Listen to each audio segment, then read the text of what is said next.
భూమి పల్లంగా ఉన్నంతసేపే నీరు వచ్చి నిలబడుతుంది. నువ్వు ఇలా తల వంచితేనే ఈశ్వరానుగ్రహం నీకు కలుగుతుంది. స్విచ్ అయినా కిందకేస్తేనే లైట్ వెలుగుతుంది, పైకేస్తే లైట్ ఆరిపోతుంది. ధనస్సు అయినా వంగితేనే ప్రత్యర్థిని కొడుతుంది, ధనస్సు పైకి లేస్తే ఇక కొట్టలేదు. గడ్డి పరకైనా వంగితేనే వరదలో కొట్టుకుపోకుండా నిలబడుతుంది. ఏదైనా వంగడంలో గొప్పతనం ఉంది, నిలబడ్డంలో పడిపోవడం ఉంది. ఇది మనకి సనాతన ధర్మం నేర్పుతుంది. ఇంత రక్షించగలిగిన ధర్మరాజు తాను వినయంతో ప్రార్థన చేశాడు తనకి ఒక 2 కోరికలు తీర్చమని. ధర్మరాజే అంత వినయంగా మాట్లాడితే నీకేమి వినయంగా నిలబడి మాట్లాడడానికి, నీ స్థితిని నువ్వు గుర్తిరిగి ఒకరి ముందు నువ్వు వినయంగా నిలబడి మాట్లాడడానికి నీకేమిటి కష్టం? నిన్నటి రోజు ఉపన్యాసం పూర్తి చేసే సమయానికి మీతో విజ్ఞాపన చేసి ఉన్నాను. ద్విముఖ వ్యూహాన్ని రచన చేశాడు దుర్యోధనుడు. ఒకటి దక్షిణ గోగ్రహణం, ఒకటి ఉత్తర గోగ్రహణం. దక్షిణ గోగ్రహణాన్ని సుశర్మ ఆధ్వర్యంలో నిర్వహింపబడుతుంది. ఉత్తర గోగ్రహణాన్ని స్వయంగా దుర్యోధనుడే పర్యవేక్షిస్తాడు. ఆవుల మందల్ని తీసుకుని వచ్చేసేటటువంటి సమస్య ఇమిడి ఉంది కాబట్టి పాండవులు ఎక్కడ విరాట నగరంలో దాగి ఉన్నా బయటికి వచ్చేస్తారు అని ఆయన నమ్మకం. ఎందుకు అలా వచ్చేస్తారు అంటే, గోవులకు హాని కలిగితే గోవుల్ని తీసుకెళ్ళిపోతుంటే వాళ్ళు చూస్తూ ఊరుకోరు. ధర్మమునకు ఏ విధమైన భంగపాటు కలిగినా వాళ్ళు అంగీకరించేటటువంటి స్వరూపము ఉన్నవారు కారు, అందుచేత బయటికి వస్తారు అని. సుశర్మ వెంటనే మరునాడే ఎలా ప్రణాళిక వేశారో అలాగే బహుళ అష్టమి నాడు తన సైన్యాన్నంతటినీ తీసుకుని ఆ విరాట్ రాజు గారి యొక్క సరిహద్దులలోకి ప్రవేశించి అక్కడ మేత మేస్తున్నటువంటి ఆవుల మందల్ని తరలించుకుని తన రాజ్యం వైపుకు వెళ్ళిపోతున్నాడు. గవాధ్యక్షులు అని ఉంటారంటే ఆ గోవుల్ని పరిపాలన చేసేవారు. వాళ్ళకి కొంత యుద్ధంలో ప్రవేశం ఉంటుంది. ఎందుకంటే పూర్వం రాజుకి ఉండేటటువంటి సంపదలలో అత్యంత విలువైన సంపదగా పరిగణింపబడ్డాయి ఆవులు. కాబట్టి వాటిని రక్షించే వాళ్ళకి కూడా కించిత్ యుద్ధ ప్రవేశం ఉంటుంది. వాళ్ళు కొంత యుద్ధం చెయ్యడానికి ప్రయత్నం చేశారు. కానీ సుశర్మ చాలా గొప్ప యోధుడు, పైగా సుశిక్షితమైనటువంటి సైన్యము కలిగినటువంటి వాడు. ఆ సైన్యం యొక్క ధాటికి, దాని పరాక్రమానికి ఈ గవాధ్యక్షుడు అక్కడ ఉన్న గోపాల బాలురు ఆవుల్ని రక్షించలేకపోయారు. ఆవుల మందలని సైన్యంతో తరలించుకుని వెళ్ళిపోతున్నాడు. అవన్నీ పెద్ద పెద్ద అంబారావాలు చేస్తున్నాయి. ఆ సమయంలో వాళ్ళందరూ పరుగు పరుగున విరాట్ రాజు గారి యొక్క కొలువులోకి వచ్చారు. వచ్చి ఇలా ఆ వచ్చినటువంటి సుశర్మ మన ఆవుల మందలన్నింటినీ కూడా తరలించుకుని పోతున్నాడు. కాబట్టి మహారాజా త్వరపడి మీరు బయలుదేరకపోతే మన మందలు మనకి దక్కవన్నారు. ఈ మాట చెప్పగానే విరాట్ రాజు వృద్ధుడు కానీ ఉత్సాహవంతుడు. వెంటనే రథాన్ని సిద్ధం చేయమని పతాకాలు ఎత్తించి తన సోదరులైనటువంటి వారితో కలిసి ఆయన యుద్ధానికి బయలుదేరాడు. ఆయనకి శతానీకుడు, మదిరాశ్వుడు, సూర్యదత్తుడు అనబడేటటువంటి 3 సోదరులు. వాళ్ళు 3 కూడా మంచి యోధులు. వీళ్ళందరితోటి చాలా సైన్యాన్ని తనతో పాటు తీసుకుని వెళ్ళిపోయాడు. ఏదో నామమాత్రంగా మాత్రమే కొద్ది సైన్యం ఉంది తప్ప విరాటరాజు యొక్క నగరంలో ఉన్నటువంటి సైన్యాన్నంతటినీ తనతో తీసుకుని వెళ్ళాడు. శంఖుడనబడేటటువంటి పెద్ద కుమారుడు. ఆ కుమారుణ్ణి తీసుకుని బయలుదేరుతూ ఈ అంతఃపురంలో ఉండిపోయిన వాళ్ళు ఎవరంటే ధర్మరాజు గారు ఉన్నారు, భీమసేనుడు ఉన్నాడు, అర్జునుడున్నాడు, నకులుడున్నాడు, సహదేవుడున్నాడు, ఉత్తర కుమారుడు ఉన్నాడు. అంటే లెక్క పెట్టడానికి వీలైనటువంటి స్థాయి కలిగిన పేర్లవి. రాజుగారి కొడుకు కనుక ఉత్తరుడు.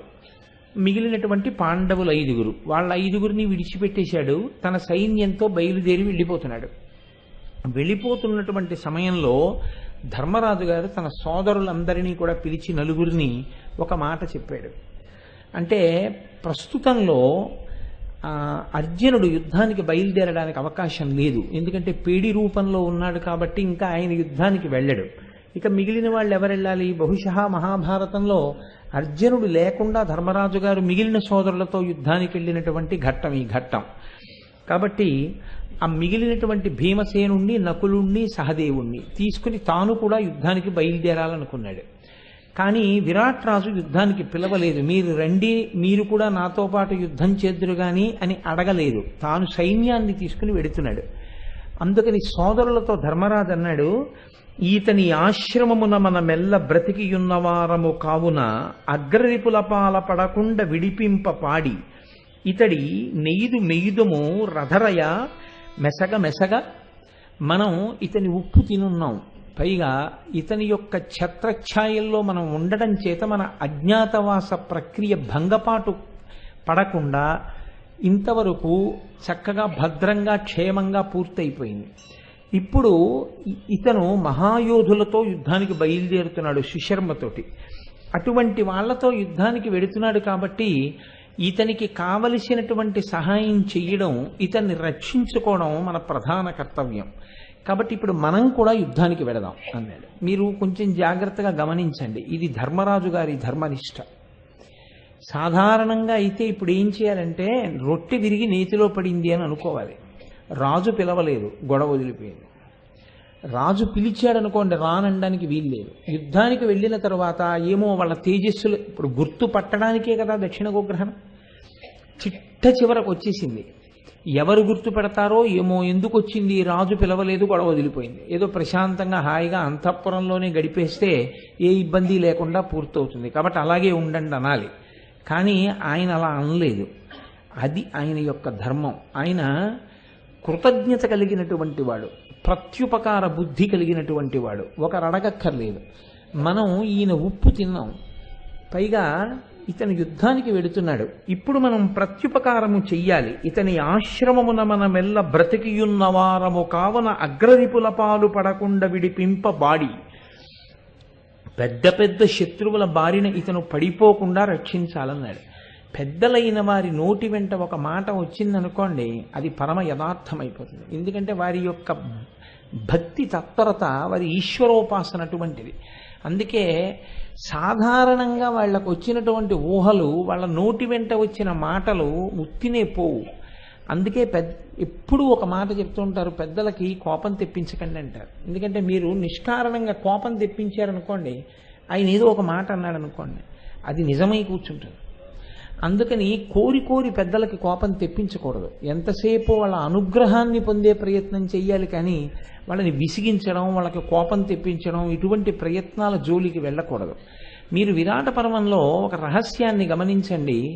అసలు ధర్మరాజు గారి నోటి వెంట ఈ మాట రావడానికి వెనకాతల ఇంకొకరి మాట కూడా ఉంది.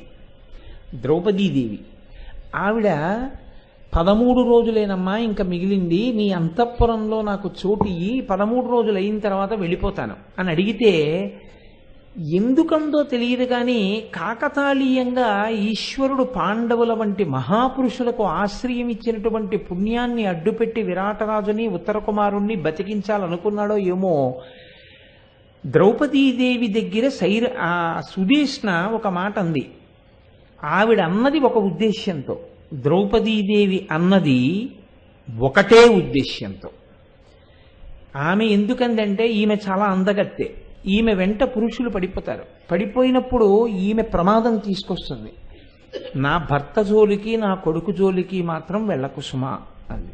అంటే ఇది ఒక రకంగా తన భర్తని తన కొడుకుని తాను అనుమానించడమే. అయినా వాళ్ళకి ఇబ్బంది కలగకూడదు అని ద్రౌపదిని యాచించింది, వాళ్ళ జోలికి వెళ్ళవద్దని. ద్రౌపదీదేవి అంది, వాళ్ళకి నా రక్ష, నేను వాళ్ళని రక్షిస్తానంది. ఒక మహాపతివ్రత నోటి వెంట వచ్చినటువంటి మాట ఉత్తినే పోవడానికి వీల్లేదు.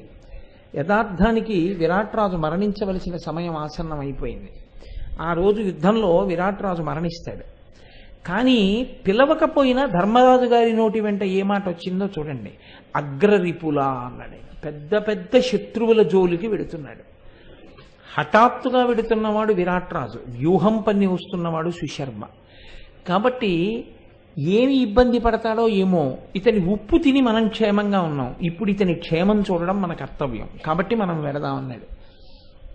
ఒక మనిషిగా పుట్టినవాడికి ఉండవలసిన ఆలోచన చెప్తున్నారు.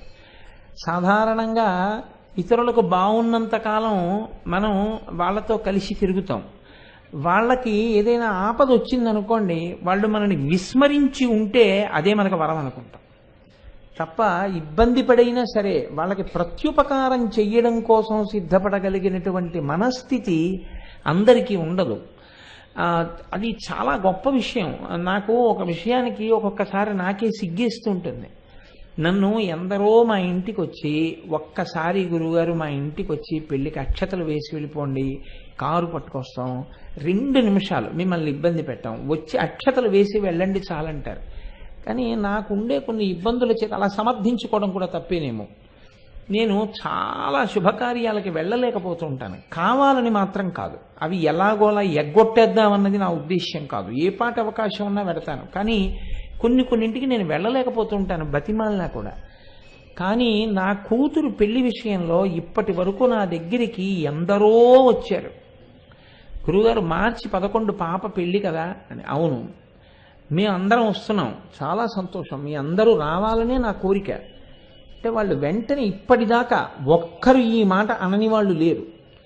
ఏమంటారంటే, మేము రావడం కాదు, మాకేమైనా పని చెప్పాలి మీరు. ఎంత కృతజ్ఞతాభావం అండి, ఎంత ప్రత్యుపకార బుద్ధి అండి. ధర్మరాజు వారసులు కలిగినటువంటి దేశం ఈ దేశం. పెళ్లికి రావడం కాదు, మేము ఏం పని చెయ్యం అంటే, నేను విని ఒక్కటే నేర్చుకున్నాను. ఏమిటో తెలుసా మీరు చెయ్యవలసిన పని? నేను ఇట్నించటు ఎటు తల తిప్పినా మీ అందరూ సభలో కనపడుతుంటే చాలు, నాకు సంతోషం, అదే మీకు పని అంటుంటారు. అంటే ప్రత్యుపకార బుద్ధి ఈ జాతి లక్షణం. రామాయణంలో కూడా ఇదే అంటాడు, కృతేచ ప్రతికర్తవ్యం యశధర్మ సనాతన స్వయం తత్ప్రతికారార్థి తత్వ సమ్మానమర్హసి అంటారు. మహానుభావుడు శిబి చక్రవర్తి పరోపకారం కోసం తొడని కోసి ఇచ్చేశాడు. అసలు రంతిదేవుడి యొక్క ఉపకారం అసలు స్మరించడమే, అసలు మనసులో దాన్ని పట్టుకోవడమే ఆశ్చర్యంగా ఉంటుంది, అంతటి పరోపకారం. కిష్కింధకాండలో లక్ష్మణమూర్తి అంటాడు, బ్రహ్మగ్నేచ సురాపేచ చోరీ భగ్నవ్రతే తథా నిష్కృతిర్విహితా సిద్ధి కృతఘ్నో నాస్తి నిష్కృతి అంటాడు. బ్రహ్మహత్య చేసిన వాడికి, సురాపానం చేసిన వాడికి, వ్రతభంగం చేసిన వాడికి నిష్కృతి ఉందేమో కానీ ఉపకారమును పొంది మరిచిపోయి ప్రత్యుపకారము చెయ్యకుండా ఉన్నవాడికి మాత్రం నిష్కృతి లేదంటాడు. పరోపకారం అన్నది సనాతన ధర్మము యొక్క జీవనాడి. అంతగా ఉపకార బుద్ధితో జీవిస్తారు ఈ జాతి ప్రజలు. కాబట్టి చూడండి ఎంత గొప్ప మాట అంటున్నాడో, నేను రక్షించాలి, అందుకని మనం బయలుదేరదాం. ఇది యథార్థం. ఎందుకు వచ్చిందో తెలియదు ధర్మరాజు గారి నోటి వెంట.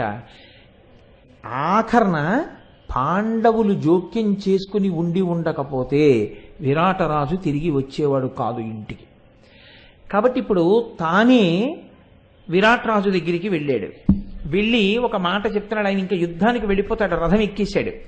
ఆయన దగ్గరికి వెళ్ళి, ఒక ఋషి చేత ఆయుధ సముత్కుర మెల్లను సప్రయోగమంత్రకముగనభ్యసించి తిని సమరంబునకున్ కొరయైన వాడ గో ప్రకరములన్ మరుల్చుటకు బంధులు నీవును పోవా నాకు ఇంటికడన ఉనికి పడియే ఘటింపగా పంపు రథంబు సయ్యనం. మహారాజా, నేను పూర్వం ఒక ఋషి చేత కొన్ని అస్త్రములను ప్రయోగం చేయడం, ఉపసంహారం చేయడం నేర్చుకున్నాను. కాబట్టి నేను యుద్ధానికి పనికొచ్చేటటువంటి స్వరూపం ఉన్నవాణ్ణి, నాకు ఆ సమర్థత ఉంది. గోవులను తరలించుకుని వెళ్ళిపోతున్నారు వాళ్ళు. కాబట్టి ఒక సన్యాసికి అది పరమధర్మం. గోవుని కాపాడడం ఎవరికైనా ధర్మం. అది అన్ని ఆశ్రమాల వాళ్ళకి ధర్మం గోవుని కాపాడడం. కాబట్టి గోవుల్ని తరలించుకుని వెళ్ళిపోతున్నారు. అటువంటప్పుడు ఈశ్వరుడు నాకు ఇచ్చిన శక్తిని వినియోగించి నేను గోవుని కాపాడకపోతే అధర్మం అవుతుంది. కాబట్టి నేను ఋషి చేత అస్త్ర ప్రయోగ ఉపసంహారములను నేర్చుకుని ఉన్నవాణ్ణి కాబట్టి, ఆ మంత్రములను ఉపదేశము పొందినవాణ్ణి కాబట్టి, మీ అందరూ బంధుగణంతో సహా వెళ్ళిపోతుంటే ఆ యుద్ధానికి నేను ఒక్కడిని ఇంట్లో కూర్చుని ఏం చేస్తాను? కాబట్టి నన్ను కూడా నీతో తీసుకెళ్ళు, నాకొక్క రథాన్ని ఏర్పాటు చేయి, నేను కూడా వస్తానన్నాడు. ఆయన అడిగింది ఇంకేం లేదు, ఒక రథాన్ని ఇమ్మని అడిగాడు. ఏ ధర్మరాజు అండి, కొన్ని లక్షల రథములను నడిపించగలిగిన వాడు ఒక రథాన్ని అడిగాడు. అంటే మనం వెళ్ళి ఆయన మళ్ళీ రథం అడిగి అనేస్తారు చటుక్కుని. కానీ అలా అనుకోవడానికి, ఆయన ఆ స్థితికి కిందకి దిగడానికి ఆయన వెనకాడలేదు.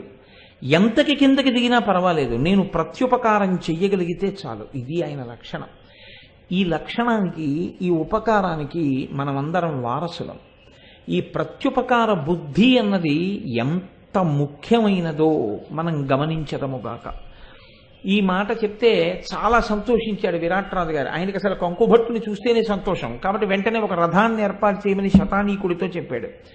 ఆయన అన్నాడు, ఆగాగు, నేనే కాదు నీతో ఒక మాట చెప్పాలి. మన వలలుండులావున బంటుతనమున జనులిరుంగగసడి సన్నవాడు మంచి మగండు దామగ్రంథి అసమ సంగ్రామ కేళీగాఢ కౌతుకుండు దినుము తంత్రీపాలుడును దుర్దమారాతి మర్దన చాతుర్య మహితభుజుడు మున్నును వీరలు ముగ్గురు కడకల కొలదులే నిరుగుదు కొంత కొంత యొక్క దగునట్టి ఉరదంబు నిల్చి వీరి ననికి దోకొనిపోక కార్యంబు నాకు చూడా అనవుడు మిదినీషుండు హర్ష నిర్భరాత్మకుడై శతానీకు చూచి. మహారాజా, మన అంతఃపురంలో వంటలవాడున్నాడు వలలుడు. నేను పూర్వం ధర్మరాజు గారి దగ్గర పనిచేసినప్పుడు ఈ వలలుడు కూడా అక్కడే వంటమాడిగా పనిచేశాడు. నువ్వు కూడా చూసావుగా, దున్నపోతులతోటి, అడవి దున్నలతోటి, పులులతో, సింహాలతో, మల్లయోధులతో పోరాడుతుంటాడు. జగజ్జెట్టి, మంచి బలం ఉన్నవాడు. ఇతను ధర్మరాజు గారితో కలిసి యుద్ధాలకు వెళ్ళడం నేను చూశాను. మంచి యోధుడు, యుద్ధంలో పనికొస్తాడు. కాబట్టి భీముడికి కూడా, వలలుడికి కూడా ఓ రథం ఇచ్చేసి. ఇంకా దామగ్రంథి, తంత్రీపాలుడు, వాళ్ళిద్దరూ కూడా మంచి యోధులు, మంచి విలుకాండ్రు. వాళ్ళకి కూడా 2 రథాలు ఇస్తే నీకు యుద్ధంలో అక్కరకొస్తారు. ఈ మాట అనేటప్పటికీ విరాట్ రాజు చాలా సంతోషించాడు. ఎందుకో తెలుసా అండి, ఉన్న బలం అంచనా వేసుకుని తీసుకెళ్లడానికి వీలు లేని స్థితిలో రథం ఎక్కినవాడు విరాట్ రాజు. యుద్ధానికి వెళ్ళడం అంటే భోజనానికి వెళ్ళడం లాంటిది కాదు. ఎందుకంటే ఏదోనండి అలా వెళ్ళొచ్చేయడమే సంతోషంగా అంటే ఎవరైనా బయలుదేరచ్చు. అది యుద్ధం. వెళ్ళిన తర్వాత ప్రాణములతో ఉండొచ్చు, ప్రాణములే పోవచ్చు. కానీ యుద్ధంలో ఏమిటంటే ఇంకొక 10 మందిని చంపేవాడు దొరకడమే యుద్ధానికి కీలకం. అదే యుద్ధం యొక్క విజయాన్ని నిర్ణయం చేస్తుంది. కాబట్టి ఇంత బలగం నా ఇంట్లోనే ఉంది, అంతఃపురంలో. నేను విస్మరించాను. నాకు సమయానికి వచ్చి జ్ఞాపకం చేశాడు. అడిగింది ఒక్క 4 రథాలు, 4 మహాయోధుల్ని తీసుకొస్తున్నాడు. చాలా గొప్ప విషయం రా అనుకున్నాడు. అనుకుని వెంటనే తమ్ముడు శతానీకుడిని పిలిచి 4 రథాలు ఏర్పాటు చేయమన్నాడు. 4కి 4 రథాలు ఇచ్చారు, ధనస్సులు ఇచ్చారు, ఆ తర్వాత బాణాలు ఇచ్చారు, గదలు ఇచ్చారు, తోమరములు ఇచ్చారు, అన్నీ ఇచ్చారు. ఆ రథాలు ఎక్కారు. విరాట్ రాజు గారితో పాటుగా యుద్ధానికి బయలుదేరారు. వెళ్ళి అక్కడ బ్రహ్మాండమైనటువంటి యుద్ధం ప్రారంభమైంది. ఎదురు చూస్తున్నది అందుకేగా. కేవలం గోవుల్ని మరల్చుకుని వెళ్ళిపోవడం ప్రయోజనమైతే గోవుల్ని మరల్చుకుని వెళ్ళిపోతారు. కాదు, పాండవులు బయటపడాలి. పాండవులు బయటపడాలంటే ఎవరైనా వచ్చారా అటువంటి యోధులు వెతుకుతున్నాడు. ధర్మరాజు చాలా దీర్ఘదృష్టి కలిగిన వాడు. బలం ఉంది కదా అని 4 సుశర్మని మట్టు పెట్టడం 2 నిమిషాల పని. కాబట్టి ముందు విరాట్ రాజు కన్నా భీముడిని విడిచిపెట్టేస్తే చాలు, సుశర్మ చచ్చిపోతాడు, ఆవులు వచ్చేస్తాయి. కానీ అనుమానం వచ్చేస్తుంది, ఉన్నారు 4 అని.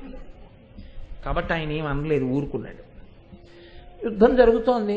వీళ్ళు 4 ఎక్కడ ఉన్నారు. వాడు బాణం వేస్తే వీళ్ళు బాణం, వాడు కత్తెట్టి కొడితే వీళ్ళు కత్తెట్టి కొట్టడం, అంతవరకే. అంతకన్నా ఎక్కడ పౌరుష ప్రతాపాలు చూపించలేదు కాబట్టి గుర్తింపబడలేదు. యుద్ధంలో ఎప్పుడు తెలుస్తుందండి యోధులు వచ్చేసారు, పాండవులు ఉన్నారని అనుమానం ఎప్పుడు వస్తుంది?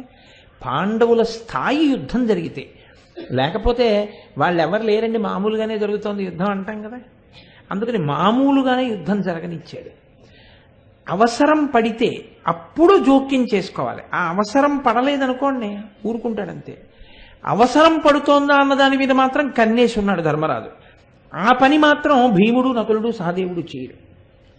ఇది ధర్మం అంటే. అన్నయ్య చూస్తాడు ఆ విషయం. అన్నయ్య చెప్తాడు, పిలిచి, ఒరేయ్ మీరెళ్ళి వాళ్ళని లాగి బారేయండి అన్నాడు అనుకోండి, అప్పుడు వెళ్తారు వాళ్ళు. అప్పటి వరకు వాళ్ళు వెళ్ళరు. వాళ్ళు ఏదో మామూలు యుద్ధం చేసుకుంటూ పోతున్నారు. ఈలోగా విరాట్ రాజు, సుశర్మ ఎదురుపడ్డారు ఒకళ్ళకొకళ్ళు. ఎదురుపడి ఇద్దరి మధ్య తీవ్రమైనటువంటి యుద్ధం జరిగింది. అకస్మాత్తుగా విరాట్ రాజు గారి రథాన్నంతటినీ కూడా సుశర్మ సైన్యాలు చుట్టుముట్టి కన్ను మూసి కన్ను తెరిచే లోపల ఆయన రథచక్రాలు పడగొట్టారు, గుర్రాలు చంపేశారు, ఆ సారథిని చంపేశారు, ఆ పతాకాన్ని పడగొట్టేశారు. సుశర్మ ఒక్క దూకి విరాట్ రాజు గారి యొక్క రథం మీదకి ఆయన్ని ఒడిసి పట్టి బందీగా చేసి తన రథం మీద కూర్చోబెట్టుకుని తీసుకెళ్ళిపోతున్నాడు. శంఖాలు మోగాయి, విజయదుందుబులు మోగాయి, రాజు పట్టుబడిపోయాడు, తీసుకెళ్ళిపోతున్నాడు. ఇప్పుడు చూశాడు ధర్మరాజు గారు. ఇప్పుడు కావాలి, అవసరం వచ్చింది, వెళ్ళిపోతున్నాడు. విరాట్ రాజుని తీసుకెళ్తున్నాడు. భీముణ్ణి పిలిచాడు, నకుల సహదేవుల్ని పిలిచాడు.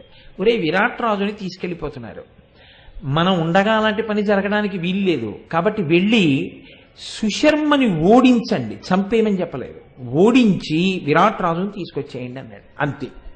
ఇంకెంత సంతోషం భీమసేనుడికి. వెంటనే అక్కడ పక్కకి వెళ్ళిపోయి గబగబా ఒక మహావృక్షాన్ని పెరికేస్తున్నాడు. ధర్మరాజు నవ్వుతూ అన్నాడు, ఇదే వచ్చింది భీమసేన, అంతంత చెట్లు పీకేస్తే ఏమంటారు?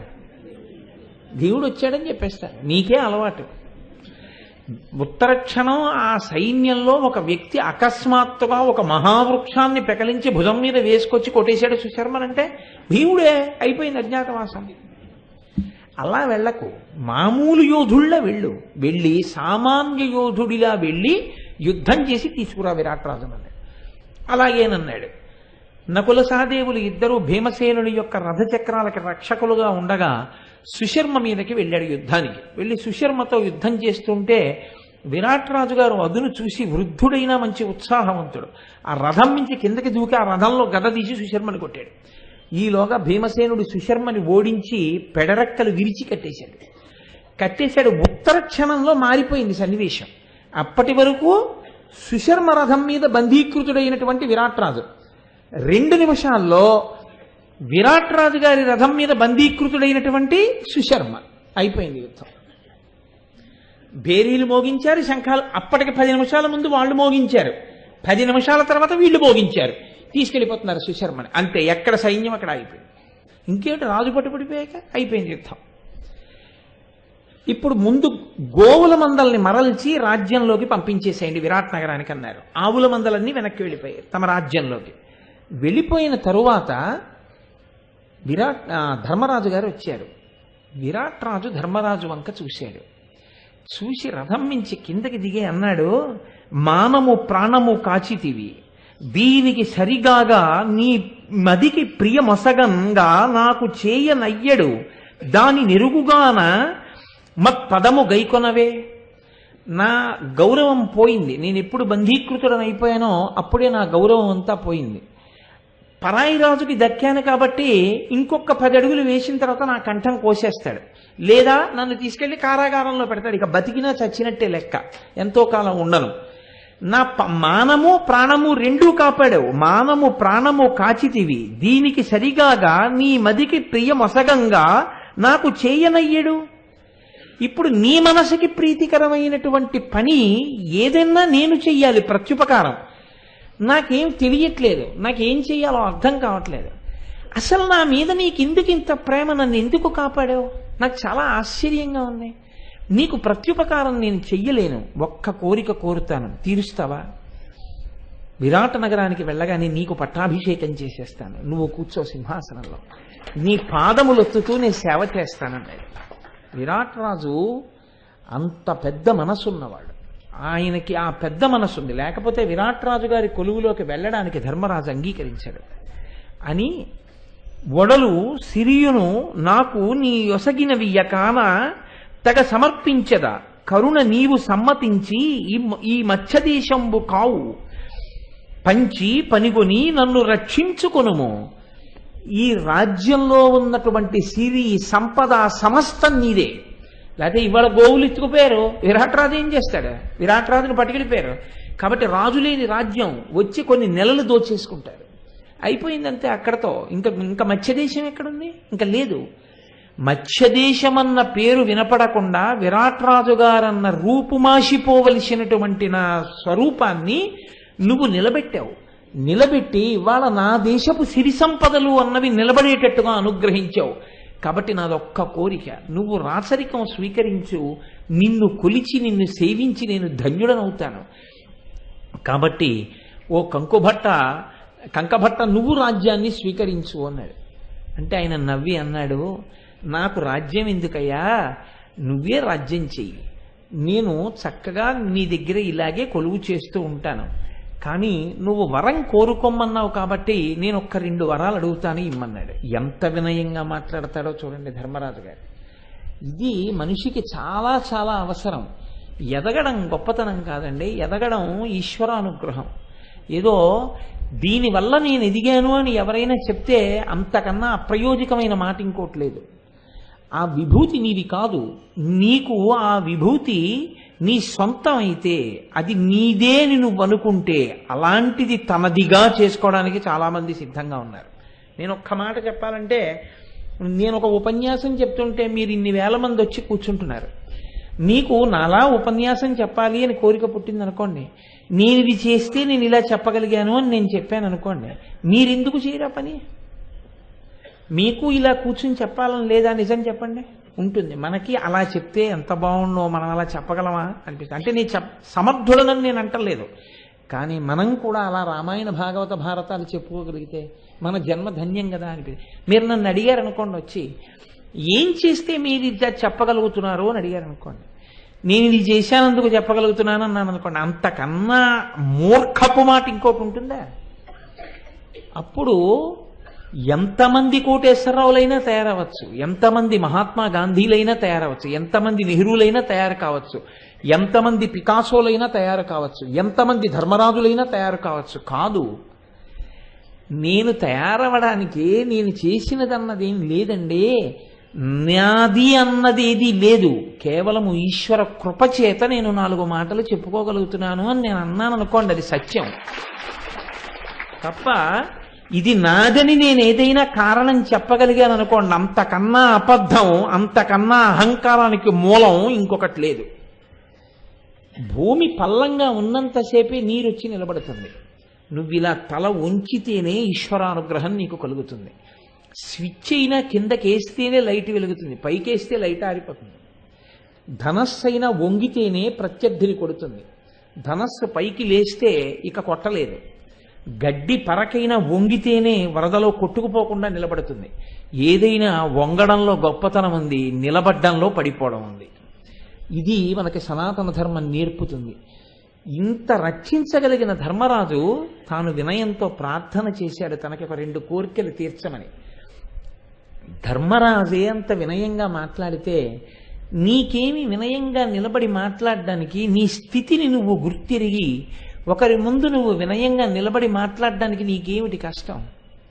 అయిందానికి కాందానికి ఏదో ఒక విభూతి జ్ఞాపకానికి వచ్చేసి నేను ఇంతవాణ్ణి నేను అంతవాణ్ణి అని అపోహ పెంచేసుకుని నువ్వు ఎవరితో కలవలేక ఎప్పుడూ నేను గొప్పవాణ్ణనేటటువంటి ఒక గోరోచనంతో అలాగే జీవిస్తూ ఆ అహంకారంతో పడిపోవడం వల్ల వచ్చేటటువంటి ప్రయోజనం ఏమిటి? నాదన్నది ఏదైనా ఉంటే ఈశ్వరుడు ఇచ్చిందన్న ఒక్క మాట అంటే ఇంక నీదేం లేదు కాబట్టి నువ్వు తలంచడానికి ఏమీ అడ్డురాదు. నీదన్నది ఒకటి ఉందనుకున్న నాడే నువ్వు తలంచడానికి ఇబ్బంది వస్తుంది కదా. అది మనకి భారతం నేర్పుతుంది. అలా ఉంచాడు కాబట్టే ధర్మరాజు అంత గొప్పవాడయ్యాడు. నేను అడిగే 2 వరాలు, ఒకటి సుశర్మని విడిచిపెట్టేసేయమన్నాడు, మనం తీసుకెళ్ళద్దు.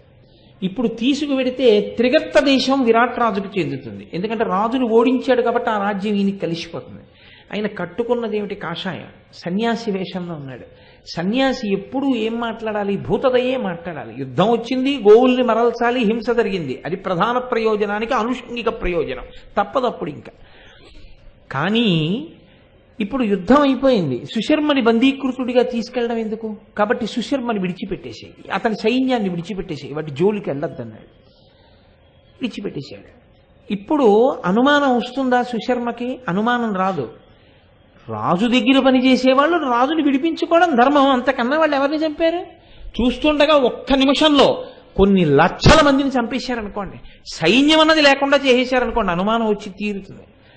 కాబట్టి వాళ్ళు విరాట్ రాజు గారిని విడిపించుకోవడానికి ఎంతమందిని చంపితే సరిపోతుందో అంతమందిని చంపుకుంటూ వెళ్ళారు. అది విచిత్రం. భీముడు 2000 రథాలు విరగొట్టాడు, నకులుడు 700 రథాలు, సహదేవుడు 300 రథాలు, తన తమ్ముళ్ల దారికి అడ్డొస్తున్న 1000 మంది యోధుల్ని ధర్మరాజు పడగొట్టాడు, అంతే.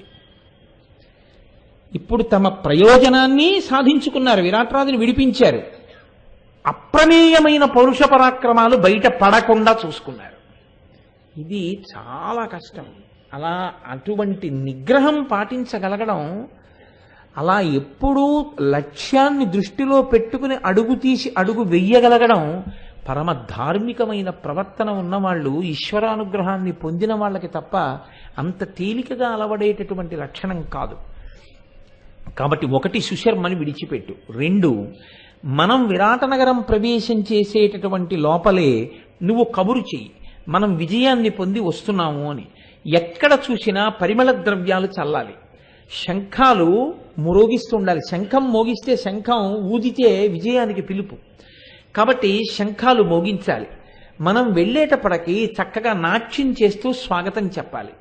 ఆ విధంగా రాజ్యం అంతా కోలాహలంగా, సంతోషంగా, ఉత్సవం జరిగేటట్టుగా ముందే వేగుల వాళ్ళని పంపించి ఏర్పాటు చేయి. తప్పకుండా నీ ఆజ్ఞ రెండూ పాటిస్తానన్నాడు. పరమ సంతోషంలో ఉన్నాడు. సుశర్మని విడిచిపెట్టేశాడు. పీనుగు పెంటలై పడి ఉన్నటువంటి తన సైన్యాన్నంతటినీ చూసుకుని గుండె బావురుమంటుండగా పాండవుల ఉనికి కనిపెట్టగలిగాడా? లేదు. పాండవులు ఉన్నారా? లేదు. కీచకుడు లేడు కానీ విరాట్ రాజు ఇప్పుడు బలహీనుడు కదా, చంపేయగలను అనుకున్నాడు. విరాట్ రాజును ఏమైనా చేయగలిగాడా? చేయలేకపోయాడు. విరాటుని యొక్క బలం సొంత బలం కాదు, పాండవుల చేత రక్షింపబడ్డారని తెలుసుకోగలిగాడా? భీముడే వచ్చి పట్టుకున్నా. భీమ, నకుల, సహదేవులు, ధర్మరాజే తన ముందు నిలబడ్డారు. ధర్మరాజే తన ప్రాణములు రక్షించాడు. అంటే ఎందుకు కనిపెట్టలేకపోయాడో మీరు గుర్తెరగండి. అది చాలా చాలా కీలకం. ఒకడొచ్చింది దేని కొరకు అంటే ఆయన ఓడిపోయినా నష్టం లేదు ఆయనకి. ఆయన ధర్మరాజుని గుర్తుపట్టేసి, భీముణ్ణి గుర్తుపట్టేసి, నకుల సహదేవుల్ని గుర్తుపట్టేసి ప్రాణాలతో వెళ్ళిపోయి దుర్యోధనుడికి చెప్పేసి ఉంటే అతను ఓడిపోయినా గెలుపు పొందినవాడే. అతనికి అదే కావాలి. అతన్ని విడిపించింది ధర్మరాజు. ఇతన్ని వదిలేసి వెళ్ళిపోతాడు అన్నవాడు ధర్మరాజు. అతనికి యుద్ధంలో ఎదురుగుండా వచ్చి ఓడించింది భీమసేనుడు. ఎదురుగుండా నిలబడిన వాళ్ళు నకుల సహదేవులు. అయినా అతను గుర్తెరగలేకపోయాడు. బాగా గుర్తుపెట్టుకోండి ఈ మాట, బాగా గుర్తుపెట్టుకోండి. గుర్తిరగడం, గుర్తుపట్టడం దేని చేత చెయ్యాలి? బుద్ధి చేతనే. బుద్ధితోనే కదండి గుర్తుపట్టడం అన్నది. బుద్ధి అంత బాగా పని చెయ్యాలంటే ధియో యోన ప్రచోదయాత్, బుద్ధి బాగా పని చెయ్యాలంటే ఎవరి మీద ఆధారపడుతుంది? ఈశ్వరుడి మీద ఆధారపడుతుంది. ఈశ్వరుడు గుర్తుపట్టగలిగాడన్న కీర్తిని అతనికి ఇవ్వాలంటే అమ్మవారు యశస్విని కీర్తినిచ్చేది ఆవిడ. ఇప్పుడు ఆ కీర్తి ఈయనకి ఇవ్వడానికి ఈయనకున్న ధర్మం ఏముందని ఇవ్వాలి? పాండవుల్ని గుర్తుపట్టడం కోసమని ధార్మికమైన జీవనం చేస్తూ మాటకి కట్టుబడి అజ్ఞాతవాసం చేసుకున్న వాళ్ళని బయటికి లాగి 12 ఏళ్ళు అరణ్యవాసం, 1 సంవత్సరం అజ్ఞాతవాసం చేయించడానికి నీకు ప్రత్యక్ష వైరం లేకపోయినా దుర్యోధనుడి కోసం నువ్వు నీ సైన్యాన్ని తీసుకుని గోవుల్ని మరలుస్తావా? వాటిని ఖేదపడతావా? నీవింత అధార్మికుడవా? ధర్మరాజు అంత ధార్మికుడా? ఒకవేళ తాము బయటపడిపోతే అందులో ఆ విషయాన్ని లెక్కలోకి తీసుకోలేదు ధర్మరాజు. పరోపకారం కోసం మాకు కష్టం వచ్చినా పర్వాలేదన్నాడు. అన్నయ్య ఇలాంటి మాటలే చెప్పావు, పంపలు అడిపోయాయి అని అన్నారా తమ్ముళ్ళు? అన్న మాట ఔదల దాల్చడమే అన్నారు. ఇప్పుడు అటుపక్కకి ఈశ్వరానుగ్రహమా, ఇటుపక్కకి ఈశ్వరానుగ్రహమా? ఎటువైపుకు మొగ్గు ఉంటుంది? ఖచ్చితంగా ఇటువైపుకే ఉంటుంది. ఇటువైపుకే ఉన్నప్పుడు తనకి ఏది పరమ ప్రయోజనమో అది తన కళ్ళ ముందు కనపడినా తను గుర్తుపట్టగలిగాడా? గుర్తుపట్టలేకపోయాడు. తన ఇంట్లో తాను నివసిస్తున్నటువంటి ఇంటి నేల కింద పెద్ద పాతు ఉన్నా, బంగారు బిందెలున్నా ఉన్నాయని తెలియక ఆ ఇంటిలోనే అడుక్కు తిన్న అన్నం తీసుకొచ్చి తిని దరిద్రం అనుభవిస్తున్నవాడు ఎటువంటి వాడో సుశర్మ అటువంటి వాడు కాదా? మీరు చెప్పండి. ఎందుకు వచ్చాడు దక్షిణ గోగ్రహణానికి? పాండవుల కోసమే వచ్చాడు, గోవుల కోసం కాదు. యథార్థానికి దక్షిణ గోగ్రహణం పాండవుల్ని గుర్తుపట్టడానికి మిష. గోవులు పోయాయి, ఓడిపోయాడు, విడిచిపెట్టబడ్డాడు, ఎదురుగుండా వచ్చిన పాండవుల్ని గుర్తుపట్టలేకపోయాడు. మీరు బాగా గుర్తుపడుతుండండి. నీ చెప్పిన మాటల్ని బాగా దృష్టిలో పెట్టుకోండి. మరి ఎవరు గుర్తుపట్టాలి పాండవుల్ని? ఎవరైనా ఒకళ్ళు గుర్తుపట్టాలి కదండి ఎప్పుడో అప్పుడు. అసలు ఇంకా ఎప్పుడు వాళ్ళని ఎవ్వరూ గుర్తుపట్టక ముందే వాళ్ళు ఆ వేషం విప్పేసి, మొత్తం వాళ్ళు వేసుకున్న వేషాలన్నీ విప్పేసేసి, వాళ్ళు పాండవులుగా వచ్చిన తర్వాత అరే రే రే ఇక్కడ ఉన్నారా అన్నమేనా? అసలు మారు వేషంలో ఉండగా వీళ్ళు పాండవులే అన్నవాడు ఎవడైనా ఉన్నాడా భారతంలో? ఇది మీరు బాగా దృష్టిలో పెట్టుకుని వింటూ ఉండండి విరాట పర్వాన్ని. ఎందుకో తెలుసా అండి? అలా ఎవడైనా అంటే వాడు పరమ ధర్మాత్ముడని గుర్తు. వాడి ధర్మం ఎంత గొప్పదంటే ధర్మాత్ములైన పాండవుల ఉనికిని గుర్తుపట్టగలిగినంత ధర్మం, అంత శక్తి ఆయనకు ఉందన్నమాట. అంతే, అంత ఈశ్వరానుగ్రహాన్ని పొందాడు. అజ్ఞాతవాసంలో ఉన్న పాండవుల్ని కూడా గుర్తుపట్టగలడు. ఆయన ప్రజ్ఞ అది. అంటే అంతటి మహాపురుషుడు అనమాట ఆయన. అటువంటి వాడు ఎవడైనా ఉంటాడా? పాండవులంతటా పాండవులు వేషాలు విప్పే లోపల ఇప్పటి వరకు ఆ అవకాశం ఉన్న విరాట్రాజు కానీ, విరాటనగర ప్రజలు కానీ, సుదేష్ణ కానీ, సుశర్మ సైన్యం కానీ సాధించలేకపోయాయి. కాబట్టి ఏం గుర్తుపడుతుండాలి మీరు? దక్షిణ గోగ్రహణం ఆవులు కాదు, పాండవులు ఆ వేషాలు విప్పే సమయం వచ్చేసింది. ఇంకొక కొన్ని గంటలంతే అయిపోతుంది. గుర్తుపట్టిన వాళ్ళు ఎవరైనా ఉన్నారా? ఎవరు లేరు. ఉంటారా? ఇది గమనించాలి మీరు. ఇక లేదా అవకాశం, మూసిపోయే తలుపులు. ఎందుకో తెలుసా అండి? అయిపోయింది అజ్ఞాతవాసం. అజ్ఞాతవాసం ఇప్పుడు నేనన్నానే ఈ మాట దగ్గర పాండవుల అజ్ఞాతవాసం పూర్తయిపోయింది. కాబట్టి ఇప్పుడు ఇక గుర్తుపట్టడం అనే సమస్య ఎవరికైనా వస్తుందా? రాదు.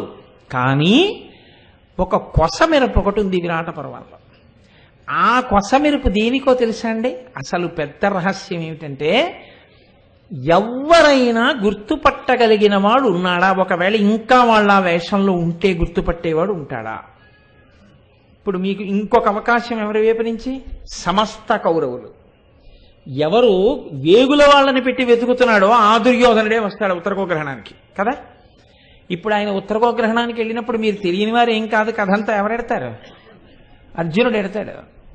అర్జునుణ్ణి పసిగట్టలేకపోవడం అన్నది ఉండదు. విరాట్రాజు అంతటి వాడు పసిగట్టేశాడే. మీకు మొట్టమొదటి రోజు ఉపన్యాసాల్లో నేను చెప్పా, ఇవి తీసేసి ఇవి కలిపితే నువ్వెవరో మహాయోధుల్లో ఉన్నావన్నాడు.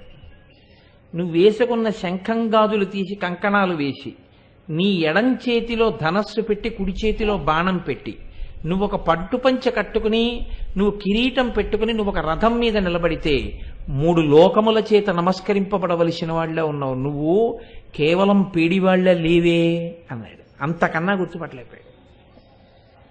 ఇంత తేజస్సు ఉన్నప్పుడు మరి కౌరవులు గుర్తుపట్టాలి కదండి అర్జునుడు ఈయనేనని. ఎవడు వెతికిస్తున్నాడో వాడి కర్మ వాడన్నా గుర్తుపట్టద్దు దుర్యోధనుడు. వచ్చింది అనుమానపు చూపుల కోసం కదా. అటువంటి వాడి ఎదురుగుండా ఉత్తరగోగ్రహణంలో అర్జునుడు వస్తే గుర్తుపట్టలేకపోయాడు. మరి ఎవరైనా ఉన్నారా? మొత్తం కౌరవుల్లో కనీసం ఒక్కడు గుర్తుపట్టేవాడు ఉన్నాడా? ఉన్నాడు. ఎవరో మీరు విందురు గాని, ఎక్కడో మీరు విందురు గాని, ఎలా గుర్తుపట్టాడో మీరు విందురు గాని, గుర్తుపట్టి అర్జునుడు అనేశాడు అనుకోండి, అప్పుడు ఇంకో ప్రమాదం ఉంది. అలా అనకుండా ఎలా మాట్లాడాడో మీరు విందురు గాని. అందుచేత ఆయన పాండవుల ధర్మం ఎంత గొప్పదో అంత గొప్ప ధర్మాత్ముడై నిలబడిపోయాడు. మీకు నేను చెప్పాలి అంటే దీనికి సమాధానం సగం మీ చేతిలో ఉంది ఇప్పటికే. ఎందుకని? ఎవ్వరూ చెప్పలేంది ఒక ఆయన చెప్పేశాడు, పాండవులు ఉన్న చోట గోవులు పాడి పంట బాగుంటాయి, అక్కడ ఉంటారు రా అన్నాడు. ఆయనే చెప్పగలడు, భీష్ముడు చెప్పగలడు. అందుకు కదండి ఆయనకి ఇప్పటికీ భీష్మాష్టమి నాడు తర్పణలు ఇస్తాం. అంటే ధర్మం ఎంత గొప్పదో చూపిస్తుంది భారతం. నువ్వు దేన్ని నమ్ముకుంటావు? నువ్వు మిగిలినవి ఏవి నమ్ముకున్నా నీకు అక్కరకొచ్చేవి కావు. కౌరవులు ఎన్ని ఉన్నాయి? అందుకే దెప్పి పొడిచాడు తిక్కన గారు. ఆభరణములు ఉరుసుకుని తెగి కింద పడినవి అలా పడిపోయి ఉన్నాయి కొన్ని వేలు. గుర్తుపట్టగలిగిన ప్రజ్ఞ ఉందా? లేదు. ఆపద తప్పించుకోగలిగిన ప్రజ్ఞ ఉందా? లేదు. పాండవులు ఎలా తప్పించుకున్నారు? ద్రోణుడు చెప్పాడు నిన్న. వాళ్ళకి పెద్దల యొక్క ఆశీర్వచనం ఉందయా, ధార్మికమైన ప్రవర్తన ఉంది, వాళ్ళకి ఆపద ఏమిటన్నాడు. ఏది పట్టుకోవాలో ఇప్పుడు మీరు తెలుసుకోవాలి. విరాట పర్వం చదువుకున్నాక ఏది పట్టుకున్నా రక్షణ కాదు, ధర్మమే రక్షణ. ధర్మమే ఈశ్వరుడు. ధర్మమే మీకు భగవదనుగ్రహము కలగడానికి ఆలంబనము. అదొక్కటి వదిలిపెట్టి మిగిలినవి ఎన్ని పట్టుకున్నా నిరుపయోగము. అదొక్కటి పట్టుకుని ఎన్నిటిని విడిచిపెట్టేయడానికి సిద్ధపడ్డా మిమ్మల్ని ఈశ్వరుడు కాపు కాచి వదలాలనుకున్నవి మీకు ఇస్తూనే ఉంటాడు. పోతే పోని 12 ఏళ్ళు మళ్ళీ వస్తే రాని అనుకున్నా కాపాడా లేదా? ఎవరు గుర్తుపట్టకుండా రాజ్యం ఇప్పించి మళ్ళీ చక్రవర్తిని చేశాడా లేదా? కురుక్షేత్రంలో అందరినీ పడగొట్టించి. ఇది భగవదనుగ్రహం కలగడానికి మార్గం. ఏ మార్గం భగవదనుగ్రహం కల్పిస్తుందో ఆ మార్గాన్ని మహాభారతం చెప్తుంది. అందుకని ఇతిహాసమైంది. భారతీయుల జీవనాడి అందుకే రామాయణ భారత భాగవతాల్లో ఉంది అని చెప్పడానికి కారణం అది. కాబట్టి ఇప్పుడు విరాట్ రాజు వెళ్ళిపోయాడు. విరాట్ నగరానికి చాలా సంతోషంగా ఉన్నాడు. స్వాగత సత్కారాలు నిలిపారు. లోపలికి వెళ్ళిపోయాడు. పరమ సంతోషంతో ఉన్నాడు. ఈలోగా మరునాడు సూర్యోదయం అయింది. పొలిమేరల నుంచి రాజు చేరాలి విరాట్ నగరంలోకి. సూర్యోదయం అయ్యేసరికి దుర్యోధనుడు స్వయంగా, దుర్యోధనుడు, కర్ణుడు, దుశ్శాసనుడు, శల్యుడు, ఆ తర్వాత మరి భీష్మాచార్యుల వారు, ద్రోణాచార్యుల వారు, కృపాచార్యుల వారు, ఇంతమంది మహాయోధులతో కూడినటువంటి సైన్యం దేనికి వెళ్ళింది విరాట్ నగరానికి? ఆవులు తోలుకు రావడానికి. మీరు బాగా గుర్తుపట్టండి, అదే కారణం. దానికి ఇంతమంది వెళ్ళాలా ఆవులు తోలుకు రావడానికి? పక్క ఊళ్ళో ఆవులు ఎత్తుకు రావడానికి భీష్మాచార్యుల వారు, ద్రోణాచార్యుల వారు ఎందుకండి? అది కాదు. ఏమిటి ప్రయోజనం? పాండవుల్ని గుర్తుపట్టడం. ఇంతమంది వెడితే ఎవడో ఓడు గుర్తుపడతాడేమో. ఇది ఎలా ఉంటుందంటే సాధ్యమైనంత మంది ఇంటరాగేట్ చేస్తుంటారు చూసారా దొరికిన వాడిని. ఎవరో ఒకడు పట్టుకోలేకపోతాడా కీలకమని. అలా ఇంతమంది వెడితే బాగా పరిచయం ఉన్న వాళ్ళు కాబట్టి వాళ్ళు ఎలాంటి తేజస్సుతో ఒకవేళ వచ్చి కొట్టేసే లోపల ఇడిగో ఈయనేనంటే పసిగట్టేస్తారేమో అని తీసుకెళ్ళాడు. అది కారణం. ఇప్పుడు మీరు ఇంకొకటి కూడా గుర్తుపెట్టుకోవాలి.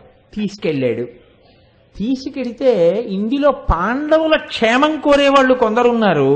దుర్యోధనుడి యొక్క లక్ష్యమే, వాడి క్షేమమే కోరేవాళ్ళు కొందరున్నారు. కానీ ఇద్దరూ దుర్యోధనుడి వెంటే ఉన్నారు. ఎందుకుంటారంటే వాళ్ళ ధర్మం వాళ్ళది. అందుకని వెళుతున్నారు. అన్నం ఇక్కడ తిన్నానని వెళ్తున్నారు అంతే. కానీ వాళ్ళు లోపల ఎవరి పట్ల మక్కువ? ధర్మం పట్ల మక్కువ. పాండవులంటే కాదు, వాళ్ళు ధర్మంతో ఉన్నవాళ్ళు. వాళ్ళని మనం కష్టపడితే ధర్మానికి కష్టపెట్టినట్టుని. అలాంటి వాళ్ళలో అగ్రగణ్యులు ఎవరు? పాండవ పక్షపాతం ఉన్నవాళ్ళు భీష్మ ద్రోణులు. ఎంత వెర్రివాడో అంటే, వెర్రివాడంటే అమాయకుడని మీరు అనుకోకండి. 1000 కళ్ళతో భీష్మద్రోణుల్ని చూస్తుంటాడు. ఎందుకో తెలుసా అండి? వీళ్ళిద్దరే బాగా గుర్తుపెట్టేస్తారని. ఒకరు తాత, ఒకరు గురువు. బాణం ఎక్కువ పెట్టడంలో గుర్తుపెడతారు ద్రోణాచార్యుల వారు. కదలిక అడుగులు తీసి అడుగులు వేస్తే చేతులు కదిపితే గుర్తుపట్టేస్తాడు తాతగారు. ఎందుకనంటే తాతగారికి తెలియదండి చిన్నప్పటి నుంచి పిల్లవాడి ప్రవర్తన. ఇలా చూసి ఆ నడిచేటప్పుడు కొద్దిగా ఎడం చేతి వైపుకి వంగి విసురుందంటే వాడు మామనవాడే. వాడు ఇలా తిన్నగా నడవడు. కొద్దిగా ఎడం పక్కకు వంగిన విసురు ఉంటుంది ఆ నడకలో. అది మా మనవడదంటాడంతే. మీరు తప్పించుకోలేరు. ఇంకా ఇద్దరినీ పెట్టి ఇద్దరి పక్కనే నించున్నాడు. ఎందుకో తెలుసా అండి? ఆయన అనుమానం ఏంటంటే పక్షపాతం చెప్పరు, కానీ పొంగు వచ్చినప్పుడు ఇద్దరు మాట్లాడుకుంటాడు. అడుగుడు అర్జునుడు వచ్చాడని మనం వినొచ్చని. అందుకని వాళ్ళల్లో వాళ్ళకి ఇన్ని అనుమానాలు ఉన్నాయి. కలిసికట్టుతనం లేదు, ఉన్నట్టు కనపడ్డా. అవతల వైపు దెబ్బలాడుకుంటున్నట్టు కనపడ్డా.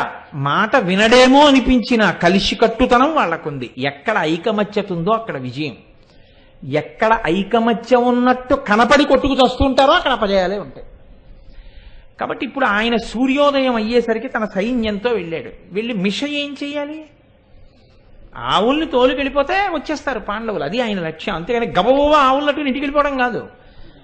తోలుకుంటూ వెడుతూ అలా మెల్లగా తీసుకెళ్తూ ఏదో సైన్యానికి ఆవులను అప్పచెప్తాడు. రే తోలుకెళ్ళంటారా అంటాడు అంతే. నిజానికి తన ఆవుల కోసం వెళితే తన ఆవుల వెంట తీసుకుని పరిగెత్తుకుంటూ పోవాలి. అయిపోయింది కాబట్టి పని అదే. అందుకే వచ్చాడు, ఆవుల కోసం వచ్చాడు. దిక్కుమాల దుర్యోధనుడికి వచ్చిన దరిద్రం అది ఏమన్నా కాదు.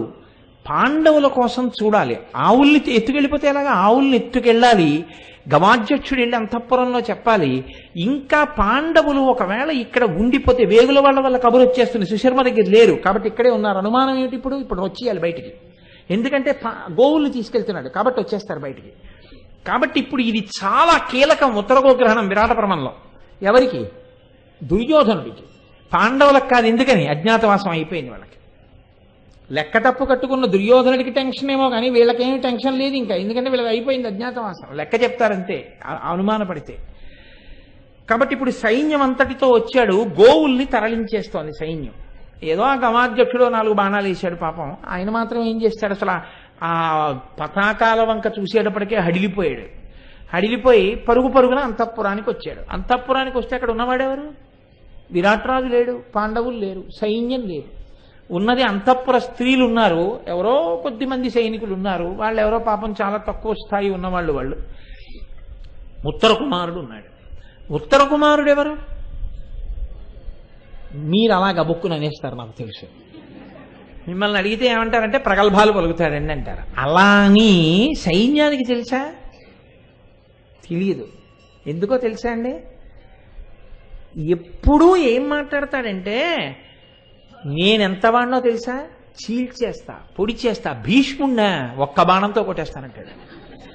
ఏది అవకాశం వస్తే కదా, వస్తే చూపిద్దును, ఏది అవకాశం లేదు మనకి, అదే పెద్ద బాధ అంటుంటాడు. కాబట్టి ఏమనుకుంటారంటే ఓహో అనుకుంటారు. రెండోది ఏమిటంటే విరాట్ రాజు గారు కూడా అలాగే పొగుడుతాడు.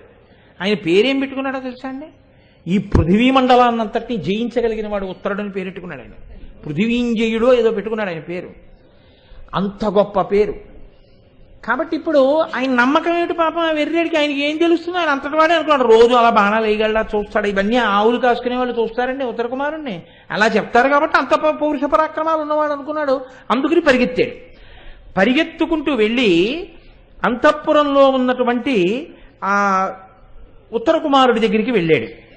ధరణీ చక్రము సంచలింపక సముద్ధంతంబులై గ్రక్కునన్ కురు సైన్యంబులు వచ్చి ముట్టుకొనియన్ గోవర్గమున్ వేగమై మరలం తెచ్చుటకుం గడంగము రిపుక్ష్మాపాల లోకంబుని శరజాలంబు పాలుషేయము భుజోత్సాహంబు శోభిల్లగన్నన్నాడు. అంటే ఎందుకు అన్ని విశేషణాలు వేయాలి అంటే, ఉత్తర కుమారుడు అంత గొప్పవాడని చెప్పారు ఇంతకుముందు అందరూను. ధరణీ చక్రము సంచలింపగా ఈ భూమండలం అంతా అదిరిపోయేటట్టు, సముద్ధంతంబులై క్రక్కునన్ కురుసైన్యంబులు వచ్చి ముట్టుకునియన్ గోవర్గమున్, ఈ భూమండలం అదిరిపోతుందా అన్నట్టుగా వచ్చింది కురుసైన్యం. ఏం మామూలుగా రాలేదు. ఆవుల్ని ఎత్తుకుపోయే వాళ్ళు వచ్చినట్టు 50 మందో 100 మందో రాలేదు. భీష్మ, ద్రోణ, కృప, కర్ణ, దుశ్శాసన, శల్య, దుర్యోధనాదులందరూ వచ్చేశారు. పెద్ద పెద్ద రథాలు ఎక్కొచ్చారు. అది సముద్రంలో ఉంది సైన్యం. భూమి కదిలిపోయేటట్టుంది. ఆవుల్ని తీసుకుపోతున్నారు. వచ్చి ముట్టుకునియన్ గోవర్గమున్, మన ఆవులన్నింటినీ తరలించుకుపోతున్నారు. వేగమై మరలం తెచ్చుటకున్ కడంగుము, నువ్వు తొందరగా మన ఆవుల్ని వెనక్కి తీసుకురావాలి. ఇప్పుడు వెళ్ళి ఆవుల్ని తీసుకొస్తే వాళ్ళే ఆవులు పడిపోతారు, మనకెందుకని ఊరుకోరు, యుద్ధం చేస్తారు. కాబట్టి వాళ్ళని ఓడించాలి. రిపుక్ష్మాపాల లోకంబుని శరజాలంబుల పాలుసేయము, శత్రువులైనటువంటి వాళ్ళ యొక్క భుజ పరాక్రమం అణిగిపోయేటట్టుగా నీ బాణాల దెబ్బలతో వాళ్ళని పడగొట్టు. భుజోత్సాహంబు శోభిల్లగన్, నీ భుజముల యొక్క ఉత్సాహం ఏమిటో ఇవాళ మేము చూడాలి. తేరుపుంత పంపు తెప్పింపు దృఢతనుత్రాణ, ఉగ్ర చాప బాణ పూర్ణ తూణ, ఘన గదాసి తోమర చక్రాదులు, అనువుగా ఒనర్పు మతి రయ్యమున. పాపం ఆయన ఆవుల్ని కాపాడేవాడు కదండి, ఆయన తొందర అయింది.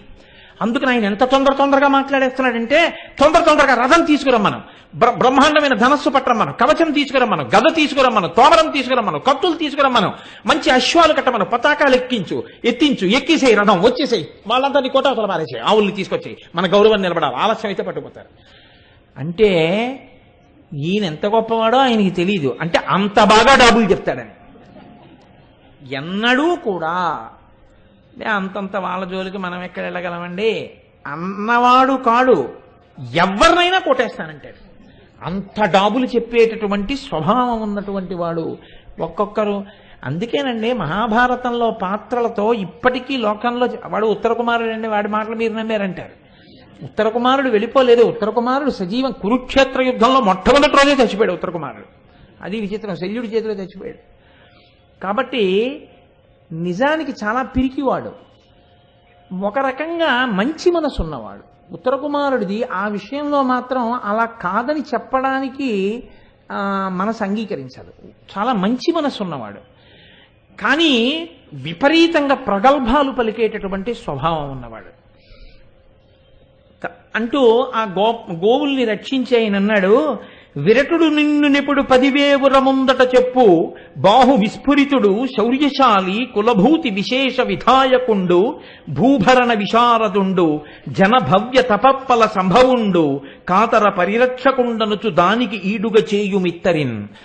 సభలలో విరాట్రాజు గారు ఎప్పుడూ చెప్తూ ఉంటాడు, నా తపఫలం అపారమైనటువంటి బాహుబలం ఉన్నవాడు, గొప్ప శౌర్యం ఉన్నవాడు, మా కులమంతా కూడా సంతోషించేటటువంటి స్థితిలో కీర్తి తేవడానికి పుట్టినటువంటి వాడు, ఈ భూభారాన్నంతటినీ వహించడానికి యోగ్యమైన నైపుణ్యం ఉన్నవాడు, ఈ జనులు చేసుకున్నటువంటి పుణ్యాల పంటగా పుట్టినటువంటి వాడు, తనని ఆశ్రయించిన వాళ్ళని రక్షించగలిగినటువంటి తేజోమూర్తి నా కుమారుడు ఉత్తరుడు అంటూ ఉంటాడు. ఆ మాటలకి తగినట్టుగా వచ్చి కౌరవ సైన్యాన్ని ఓడించవయ్యా అన్నాడు. ఈ మాటలు చెప్పేటప్పటికీ అసలే కోతి అది నిప్పు తొక్కిందన్నట్టు ఆయన కాంతాజనం మధ్యలో ఉన్నారు. వాళ్ళు తప్ప ఎవరు లేరు, అందరూ వెళ్ళిపోయారు యుద్ధానికి. అంతఃపుర స్త్రీలే ఉన్నారు. అదొక బలహీనత కొంతమందికి. ఆడవాళ్ల మధ్యలో పొగిడించుకుంటే అదో సంతోషం. ఆ వెర్రి ఏమిటో నాకు అర్థం కాదు. కానీ ఒక్కటి మాత్రం నిజం చెప్తున్నాను, మగవాళ్ల కన్నా బాగా వాళ్ళు ఆలోచించి పట్టుకుంటారు. వీడంత వెర్రేడు లోకంలో లేడు. అది తెలియక అలా సంతోషపడిపోతుంటారు. కాబట్టి కాంతాజన మధ్యంలో పొగిడేటప్పటికీ పొంగిపోయాడు, భుజాలు పొంగిపోయి నా అంత గొప్పవాళ్ళు లేడు అనుకున్నాడు. అని కాంతాజనములలో తను నుగ్గించుటయు పొంగి దర్పోద్ధతినిట్లను ఉత్తరుండు తన మనమున సంగర కౌతుకంబు ముడిబడుచుండన్. నిజంగా యుద్ధం చేయగలిగిన శక్తి ఉన్నవాడు కాదు ఆయన పొగిడాడు వచ్చి కాంతాజనం మధ్యలో. అంతే, నిజంగా వెళ్ళి యుద్ధం చేసేసేవాళ్ళలాగే చాలా సంతోషపడిపోయి ఇలా అలా వాళ్ళందరినీ చూసేశాడు. చూసేసి ఒక్కసారి అటు చూసి అన్నాడు, ఎత్తున గొందు కౌరవుల నెల్లను మార్కొనిరేని గోవులందెత్తు ముహూర్త మాత్రమున తేరికి సారథిలేమి చేసి నా చిత్తమునన్ విచారదశ చెందుడు ఎవ్వడు గల్గు నొక్కో నాకిత్తరినే కదా కడప నెంతయు నేత్తు రథం వనం పురిన్. ఆహాహా, ఎన్నాళ్ళకొచ్చింది నాకు అవకాశం. భీష్మ, ద్రోణ, కృపాచార్య, దుర్యోధన, దుశ్శాసన, కర్ణ, శకునులతో కూడినటువంటి కౌరవ సైన్యాన్నంతటినీ అల్లకల్లోలం చేసేసి భీష్మాదులందరి తలకాయలు తెంపేసి నేల మీద పారేసి మన ఆవులన్నింటినీ మరల్చుకు రావాలని నాలో ఉత్సాహం ఉప్పొంగిపోతోంది. ఎన్నాళ్ళకొచ్చింది నా శౌర్యానికి తగిన అవకాశం. ఏంచి రథం నడిపడానికి సారథి లేడు, అందరూ యుద్ధానికి వెళ్ళిపోయారు. ఒక్క సారథి నేనున్నానని ముందుకొస్తేనా ఎంత పొంగిపోదునో. తగు సారథి దొరకనికన్ పగతురు భంజించుటెంత పని కదపుల దవ్వున కొనిపోవుదురుకో ఇట్లగునే కలండేని సూతునరయుండెందున్. అయ్యయ్యో, సారథొక్కడుంటే చాలు, రథం నడిపేవాడు ఉంటే చాలండి. కౌరవ సైన్యాన్ని కొట్టడం ఏంటి, అది పెద్ద విషయం కాదు. ఆవుల్ని క్షణంలో తీసుకొచ్చేస్తాను. సారథి లేడు, చూడండి నా ప్రారంభం, ఇంత శౌర్యం ఉంది, ఏమి చేయలేకపోతున్నాను. అయ్యయ్యయ్యయ్యో అని పైగా అన్నాడు, కురుపతి, భీష్మ, కర్ణ, కృప, కుంభజ ముఖ్యులు మత్ సముద్యమ స్ఫురణము చూచి పార్థుడను బుద్ధి గలంగగబెట్టుగిట్టి సంగరమున నోర్చి ఏ బసుల గ్రమ్మర దెరకయున్న నన్ను భూవరుడు సుహృత్యనంబు పరివారము చిత్తములందు మెత్తిరే. ఎంత గొప్ప డాబులు కొడతాడో, నిజంగా ఎన్ని ప్రగల్భాలు చెప్తాడో.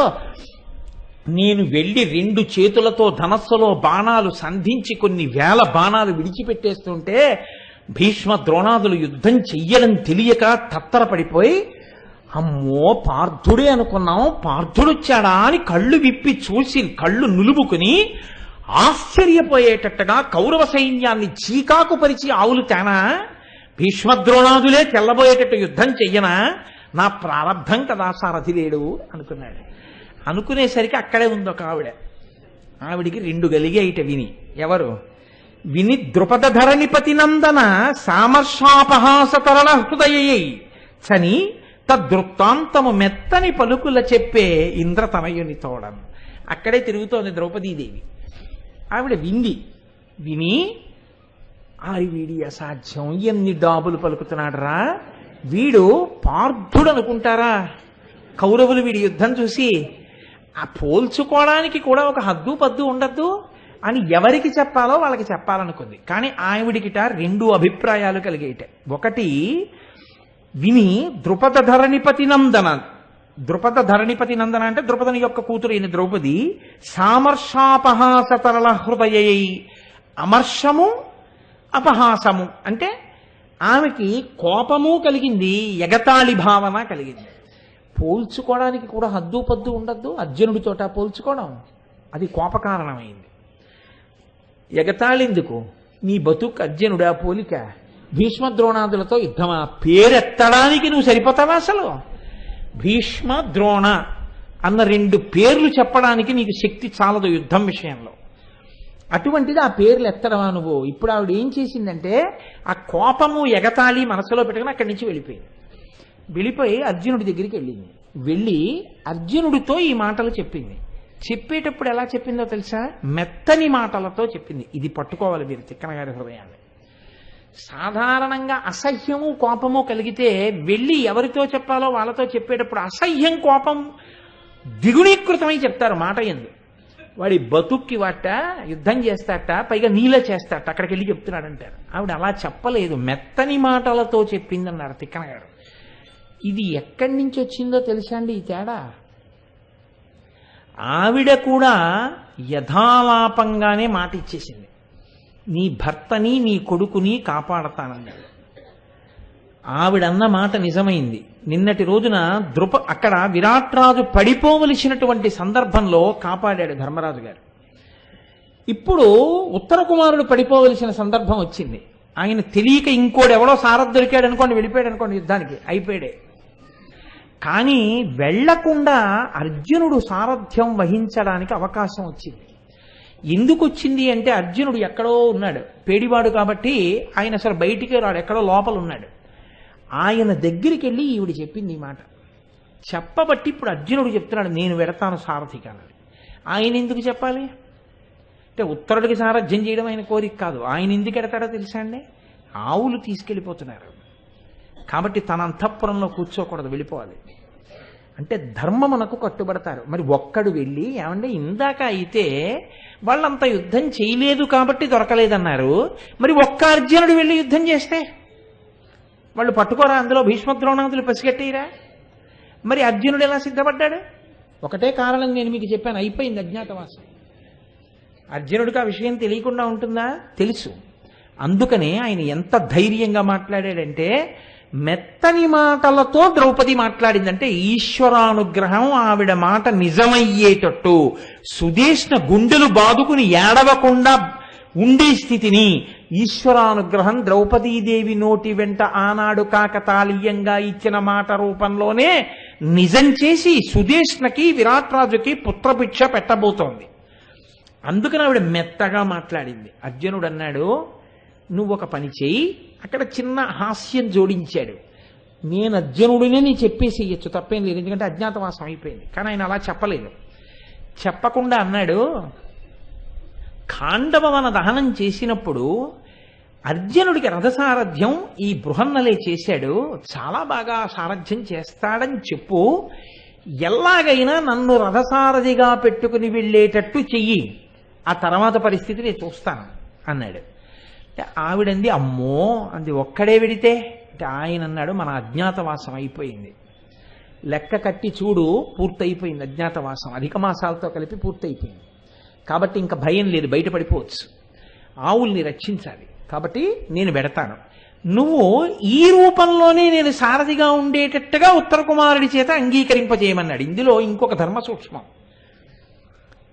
అజ్ఞాతవాసం అయిపోయింది, మనం బయటపడిపోదామన్న మాట పెద్దవాడైనటువంటి ధర్మరాజు నోటి వెంట ముందు రావాలి, రాకుండా అది అర్జునుడి వల్ల బయటకు వచ్చేయకూడదు.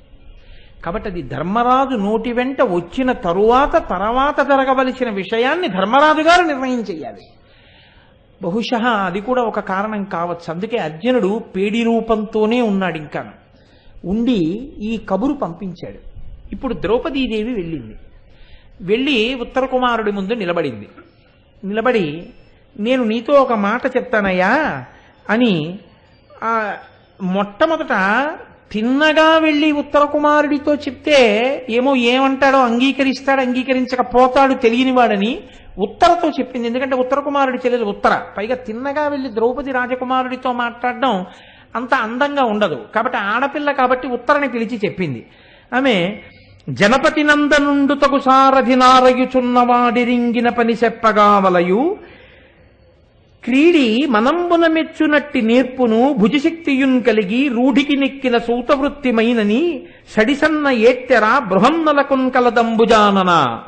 ఓ పద్మము వంటి ముఖమున్నదానా ఉత్తర, ఖాండవవనాన్ని అర్జునుడు దహించినప్పుడు సారథ్యాన్ని బృహన్నలే చేశాడు. బృహన్నల మంచి సారథి, చాలా నైపుణ్యం ఉన్నవాడు. నీ అన్నయ్య సారథి లేదని బాధపడుతున్నాడు. ఇప్పుడు బృహన్నలని సారథిగా చేసుకుని కౌరవ సైన్యాన్ని ఓడించడానికి వెళ్ళమని చెప్పు, నువ్వు చెప్తే వింటాడు, అందుకని నువ్వు వెళ్ళి చెప్పండి. ఈ మాట వినగానే ఉత్తర పరిగెత్తుకుంటూ ఉత్తరుడి దగ్గరికి వెళ్ళింది.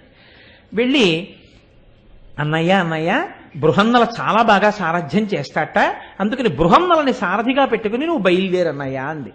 అంటే ఉత్తరుడు అన్నాడు, అబ్బబ్బబ్బా అని నుదుటి మీద చేయి పెట్టుకుని అకట. సైరంధ్రి కూడా ఉత్తరతో పాటు వచ్చింది. ఈవిడ చెప్తుంటే సహజంగా ఈవిడ అందిస్తుంది కదా, అవును నాకు తెలుసు, ఖాండవనాన్ని దహించినప్పుడు వెళ్ళాడు, నేను అప్పుడు పాండవుల కొలువులోనే ఉండేదాన్ని, ద్రౌపదీదేవి దగ్గర సైరంధ్రిగాను. చెప్తుంటే విని చెల్లెలి వంక తిరగలేదు, సైరంధ్రి వంక తిరిగాడు. చెల్లెలి మాట కొట్టేయడం అంత బాగుండదు, అంత ప్రేమగా ఉండదు. సైరంధ్రి మాట కొట్టేయడం చాలా తేలిక. అందుకని సైరంధ్రి వైపుకి తిరిగి అబ్బబ్బబ్బా అన్నాడు నుదుటి మీద చేయబెట్టుకుని. అకట సైరంధ్రి, నన్ను ఇట్లాలి కొనగనేలా చక్కగా కనువిచ్చి ఏను పేడి చూడరోయదు, రణమున సూతకృత్య భరము దాల్చుటకెమ్మి ఈ బనుచువాడ. ఇవి నీకు నాతో వేళాకోళమా సైరంధ్రి? అసలు నేను పేడివాడిని కన్ను విప్పి కూడా చూడను. ఏదో భీష్మాచార్యుల వారి స్థాయిలో మాట్లాడాడు. అసలు కన్ను విప్పి కూడా నేను చూడనే. అలాంటి వాడు నాకు ఎదురుగుండా సారథ్యమా? పేడివాడు సారథ్యం చేస్తుంటే రథంలో కూర్చుని యుద్ధం చేయనా? ఏం మాటలమ్మా అవి? పైగా నేను తేజోమూర్తినై రథంలో నిలబడి ధనస్సు పట్టుకుని యుద్ధానికి ఎడుతుంటే భీష్మ ద్రోణాదులు చూస్తారు నన్ను. అబ్బా ఏమి తేజస్సు అని చూసి ఏమంటారు? కానీ ఎంత ఊహించుకున్నాడానండి. గొప్ప ఒక్కొక్కడి మనస్తత్వం. ఆ మాట తీరు చూసినప్పుడు మీకు మహాభారతం చదివితే అనేక పాత్రలు అక్కడికక్కడికి వచ్చి వాళ్ళల్లో చేరి మీ ఎదురుకుండా నిలబడి కనపడుతూ ఉంటాయి. ఓ ఇదే కదా అన్నాడు తిక్కన గారు చెప్పారు, ఈ స్వభావం గురించే కదా అని అన్నాడు. కురుబలమేగు చెందెనట గోవుల బిట్టర బట్ట, దానిపై బరిగొని శౌర్య సంపదయో బాహుబలంబును చూపబోని ఏ నరిగెదనట్టే తేరికి బృహన్నల సారథి అయినా దీని నవ్వరే పురిలోని వింత కరువా రథచోదకులింత ఏటికిన్. ఆఖరికి నేను ఆ పేడివాణ్ణి సారథిగా పెట్టుకుని నేను యుద్ధానికి వెడితే కౌరవులందరూ నా ఎదురుగుండా నిలబడి ఉంటే నన్ను చూసి అబ్బా ఉత్తర కుమారుడు యుద్ధానికి వచ్చాడు, ఏమి తేజోమూర్తి, కానీ ఏమిటి సారథి పేడివాడు ఏమిటి, పేడివాడిని సారథిగా పెట్టుకుని వచ్చాడేమిటి అని భీష్మద్రోణాదులు నన్ను అనరు. నాకు చిన్నతనం కాదు, నా శౌర్యం సరే, పేడివాడు సారథి ఏంటి, ఏమిటి నా కర్మ, ఊళ్ళో ఒక్క సారథి లేడని తెలిసి అందుకే అంత నొక్కి మాట్లాడ్డాం. కాబట్టి ఎలాగో అలా యుద్ధానికి వెళ్ళక్కర్లేదు, ఈ స్వయం పొగట్టతో సరిపోతుంది. అంటే ద్రౌపదీదేవి అంది, కౌరవసేన కాదు త్రిజగంబులనొక్కట నెత్తి వచ్చినం తేరు బృహన్నలావశగతింజరిగించిన గెల్వవచ్చు, తద్వీరగుణంబు సొంపు పృథివీవరనందన మున్నెరుగుదున్ కారణ జన్మమై తను వికారము వచ్చిన పెంపు తప్పునే. నీకు తెలియదు కాబట్టి ఉత్తర కుమార చెప్తున్నాను, 3 లోకములు ఏకమై వచ్చి నీ రథం మీద పడిపోయినా సరే బృహన్నల సారథ్యం చేస్తున్నంతసేపు నీ రథానికి ఎదురు నిలబడగలిగిన వాడు ఉండడు. అంతటి మహానుభావుడు బృహన్నలంటే నీకు తెలియదు. ఏదో ఒక శాపం చేత శరీరంలో కించిత్ వికారం కలిగినంత మాత్రం చేత ఆయన బలపరాక్రమాలు నశించిపోయాయి అనుకుంటున్నావా? నీకు తెలియక మాట్లాడుతున్నావు. బృహన్నల్ని సారథిగా తీసుకెళ్ళేది అంటే ఏదో ఇంకా తప్పనిసరి పరిస్థితుల్లో ఉన్న వాళ్ళ సరే అయితే రమ్మనమ్మా అన్నాడు. అంటే ఉత్తర పరిగెత్తుకుంటూ గురువుగారి దగ్గరికి వెళ్ళేది. ఇక్కడే మీరు గమనించవలసినటువంటి ధర్మ సూక్ష్మం ఒకటి ఉంది. ఇప్పుడు ఏదో ఉత్తర కుమారుడు రమ్మన్నాడు కదా అని ఉత్తర గబగబా వెళ్ళి మీ అదృష్టం పండింది గురువుగారు, మా అన్నయ్య మిమ్మల్ని సారథిగా రమ్మన్నాడు, ఎంత నచ్చ చెప్పామో అందనుకోండి. నాన్నగారు ఆవిడ్ని గురువుగారి దగ్గరికి శిష్యరికానికి పంపించేటప్పుడు ఏం చెప్పాడు? తాంబూలం ఇప్పించి, అమ్మా ఆయన భోజనం దగ్గర నుంచి అన్ని చాలా జాగ్రత్తగా పరికించు, ఆయనతో మాట్లాడేటప్పుడు పరమ మర్యాదతో మాట్లాడు, నీ గురువు అని చెప్పాడు. కాబట్టి ఇప్పుడు అలా మాట్లాడచ్చా ఉత్తర కుమారుడు మాట్లాడమన్నాడని? ఇది ఉత్తర యొక్క గొప్పతనం. ఆమె అర్జునుడి దగ్గరికి వెళ్ళి, నేను మిమ్మల్ని ఒక ప్రార్థన చేస్తున్నాను, నేను మీ శిష్యురాల్ని కాబట్టి మీ కూతురు లాంటి దాన్ని, ఆ చనువుతో మిమ్మల్ని ఒక విషయం అడుగుతున్నాను. మా అన్నయ్యకి ఒకానొకప్పుడు యుద్ధంలో సారథి మరణించాడు, తగిన సారథి దొరకక మళ్ళీ నియమించుకోలేదు. అంటే అదే సారథులు లేరా అని అర్జునుడు అడగవలసిన అవసరం లేని రీతిలో మాట్లాడుకొస్తోంది. అంటే ఎంత ప్రౌఢిమతో మాట్లాడిందో చూడండి. కాబట్టి ఇప్పుడు అన్నయ్యకి సారథి లేడు, ఈలోగా ఉత్తర గోగ్రహణం వచ్చింది. ఇప్పుడు ఆవుల్ని రక్షించడానికి అన్నయ్యకి సారథి లేడు కాబట్టి యుద్ధానికి వెళ్ళలేకపోతున్నాడు. కాబట్టి మీరు దయచేసి మా అన్నయ్యకి సారథ్యం చెయ్యాలి. మీరు కాదు అంటే నా మీద ఒట్టే, ఈ పని మాత్రం చేసి పెట్టాలి. అప్పుడు ఉత్తర అడిగింది వాళ్ళ గురువుగారు వెళ్ళారంటారు, నా మర్యాద దక్కించాలని. ఎంత మర్యాదగా మాట్లాడిందో చూడండి. అంటే అర్జునుడు అన్నాడు, భవదీయ ప్రార్థనిచే దివిరి పరమ దుష్కరములు తీర్చి అయినా ఉత్సవమొనరించద సారథ్య ఒకదనగ ఏల అంబుజవదన. నీవు నన్ను ప్రార్థించిన తీరుకి, నా మీద నువ్వు చూపించినటువంటి ప్రేమకి గౌరవానికి నేనెంత లొంగిపోయానో తెలుసా? ఒక్క సారథ్యం ఏమిటి? తివిరి పరమ దుష్కరములు తీర్చి అయినా ఉత్సవమొనిరించద సారథ్య విధంబొకదనగనేల అంబుజవదన. ఒక్క సారథ్యం ఏమిటి? ఏది చెప్తే అది చేస్తాను నువ్వు అన్న పని. నువ్వు ఇంత శిష్యురాలివి, ఇంత వాత్సల్యంతో గురువుగారిని నన్ను వచ్చి ఇంత గౌరవంగా ప్రార్థన చేశావు, నీ కోరిక తీరుస్తానన్నాడు. వెంటనే గబగబా పరిగెత్తుకుంటూ ఉత్తర వెళ్ళి చెప్పింది, వస్తున్నారు మా గురువుగారు సారథ్యం చేస్తారని. అర్జునుడు వెళ్ళాడు. వెళ్ళి సారథ్యం చేసేస్తాను అన్నాడు అనుకోండి, చులకనగా ఉంటుంది. మనం పిలిచాం వచ్చేసాడు అనుకుంటాడు. అందుకని వెళ్ళి ఏమీ తెలియని వాళ్ళ వేళ్లు విరుస్తూ అన్నాడు, ఏమిటో మహారాజా, నన్ను మీరు యుద్ధానికి రమ్మడం ఏమిటి? అంతఃపురంలో ఎక్కడో ఏదో ఆ అంతఃపుర స్త్రీలకి నాట్యం నేర్పుకునేవాడిని నేను. నన్ను తీసుకొచ్చి రథసారథ్యం చేయమంటే అందులో కౌరవుల మీద యుద్ధానికి తీసుకెళ్ళడం ఏమైనా బాగుందా? మీరు నన్ను కబురు చేసి నన్ను రమ్మంటున్నారు సారథిగా. ఊళ్ళో ఎక్కడో అక్కడ ఓ సారథి ఉండకపోతాడా? నా మాట వినండి మహానుభావ, నన్ను వదిలేయండి, ఎవరినన్నా వెతుక్కోండి అన్నాడంటే బెట్టు చేసినట్టు ఉండాలని, తన గౌరవం పోకుండా. అంటే ఉత్తరుడు అన్నాడు, ఖాండవమేర్చునప్పుడు తగన్ రథచోదక వృత్తి సల్పి ఆ ఖండల సూతికింజయముగల్గనొచ్చిన ఎట్టి బుద్ధియున్ దండితనంబు నీ ఎడన తక్కినే నా దశ మైత్రి పెన్పు ఇంకొక మాట దక్కుము రణోత్సాహనంబొనరింపు గ్రక్కునన్. ఆనాడు ఇంద్రుడి కుమారుడైనటువంటి అర్జునుడు ఖాండవవన దహనం చేస్తూ ఉంటే నువ్వు సారథ్యం చేసి అర్జునుడి యొక్క విజయానికి తోడ్పాటు చేశావు అని నాకు ద్రౌపదీదేవి ఆ సైరంధ్రి చెప్పింది. నువ్వు నా దగ్గరికి వచ్చేటప్పటికి సారథ్యం చేయడానికి నేను సారథ్యం చేయడం ఏమిటి? మీరు ఇంకెవరినైనా చూడండి అంటామే. ఆనాడు అర్జునుడితో ఎటువంటి ప్రేమ సల్పావో నాతో అటువంటి ప్రేమ సల్పు, రా రథం ఎక్కన్నాడు. అంటే ఎలా పోల్చుకున్నాడంటే అర్జునుడికి రథసారథ్యం చేయడం ఎటువంటిదో నాకు రథసారథ్యం చేయడం అటువంటిది, కాబట్టి రా ఆ ప్రేమ చూపించు, ఎక్కువ రథం అన్నాడు. అంటే ఇప్పుడు తప్పక ఎక్కుతున్న వాళ్ళ అలాగే మహారాజా తప్పకుండా వస్తానన్నాడు. కవచం కట్టుకొని ఒక స్వర్ణ కవచం ఒకటి ఇచ్చాడు. ఇస్తే చుట్టూ కాంతాజనం ఉన్నారు, నర్తనశాల కదండి, ఆ చుట్టూ కాంతాజనం ఉన్నారు. అసలు కవచం కట్టుకునేటప్పుడు కట్టుకోవలసిన రీతిలో కాకుండా దాన్ని కొంచెం ఆ పైకి కిందకి కిందని పైకి చేసి కట్టుకోవడం ఎలాగో తెలియక ఇలా ఇలా పెట్టుకుంటున్నట్టుగా నటించాడు అర్జునుడు. అది చూసి ఉత్తర కుమారుడు అనుకుని అర్జునుడికి సారథ్యం చేసి అట్లా కవచం కట్టుకోవడం రాదు అన్నట్టుగా చూసి తానే వచ్చి కవచం కట్టాడు. ఏమీ తెలియనట్టుగా అక్కడ ఉన్న కాంతలందరూ నవ్వారు. నవ్వితే అర్జునుడు కావలసింది అర్జునుడికి అదే. ఇప్పుడు ఆయన దగ్గర పనికొచ్చేవాళ్ళ అర్జునుడు అనిపించాడు అనుకోండి, సారథి అనిపించాడు అనుకోండి, ఆయన మీద ఈయన వాగుతాడు. అదో లక్షణం ఉంటుంది కొంతమందికి. తామే చేస్తున్నట్లు ఉంటారు, తామేం చేయలేమని వాళ్ళకి తెలుసు. అందుకని ఏం చేస్తారంటే కొంచెం బలమైన వాళ్ళని చూసుకుని వాళ్ళ మీద ఒరిగి వీళ్ళే చేస్తున్నట్లు నటిస్తూ ఉంటారు. ఇది కొంతమందికి ఉండే బలహీనత. మీరు చూడండి, సుందరకాండలో వానరులందరూ వాళ్లే చెప్పేశారు సీతమ్మని చూసి వచ్చామని. నా యందు సీతమ్మ ఎట్లున్నది అని అడిగాడు రామచంద్రమూర్తి. అడిగాక అందరూ తప్పుని ఇది మాకు తెలియదు హనుమ చెప్తారని ఆయన తీసుకొచ్చారు. అంటే ఇంకొకరి మీదకి ఒరిగి వాళ్ళ ద్వారా పనులు చేయించేసుకుని వీళ్ళు చేసినట్లు ప్రవర్తిస్తుంటారు. అర్జునుడు సామాన్యుడండి, అందుకని ఆయనకన్నా చేతకాని వాళ్ళే ఈయన నటించాడు. కవచం కట్టుకోవడమే రాని వాళ్ళగా. సరే అయితే వెళ్ళి పతాకం కట్టు, ఖడ్గం అమ్ముల బదులు ధనస్సులు అన్ని సిద్ధం చేయి, వచ్చేస్తున్నానన్నాడు. వెళ్ళాడు, ఆ పతాకం ఎత్తాడు, ఖడ్గాలు అమ్ముల పొదులు ధనస్సులు అన్నీ పెట్టాడు. రాజకుమార అన్నాడు. ఉత్తర కుమారుడు వెళ్ళాడు, రథం ఎక్కాడు, ఆ నొసల మీద కూర్చున్నాడు, రథాన్ని తోలుతూ బయలుదేరుతున్నాడు. బయలుదేరుతుంటే పాపం ఆ ఉత్తర గబగబా బయటికి వచ్చింది. వచ్చి కురువీరుల గెలిచి తదంబరములలో చిత్రవర్ణ భాసురములుగాదర మెరిగిన లోచనోత్సవకరములుగా బొమ్మ పొత్తికలకు తిండి. కౌరవులు కట్టుకునేటటువంటి తలపాగలు మెరిసిపోయేటటువంటి మంచి మంచి బట్టలతో కట్టుకుంటారని విన్నాను.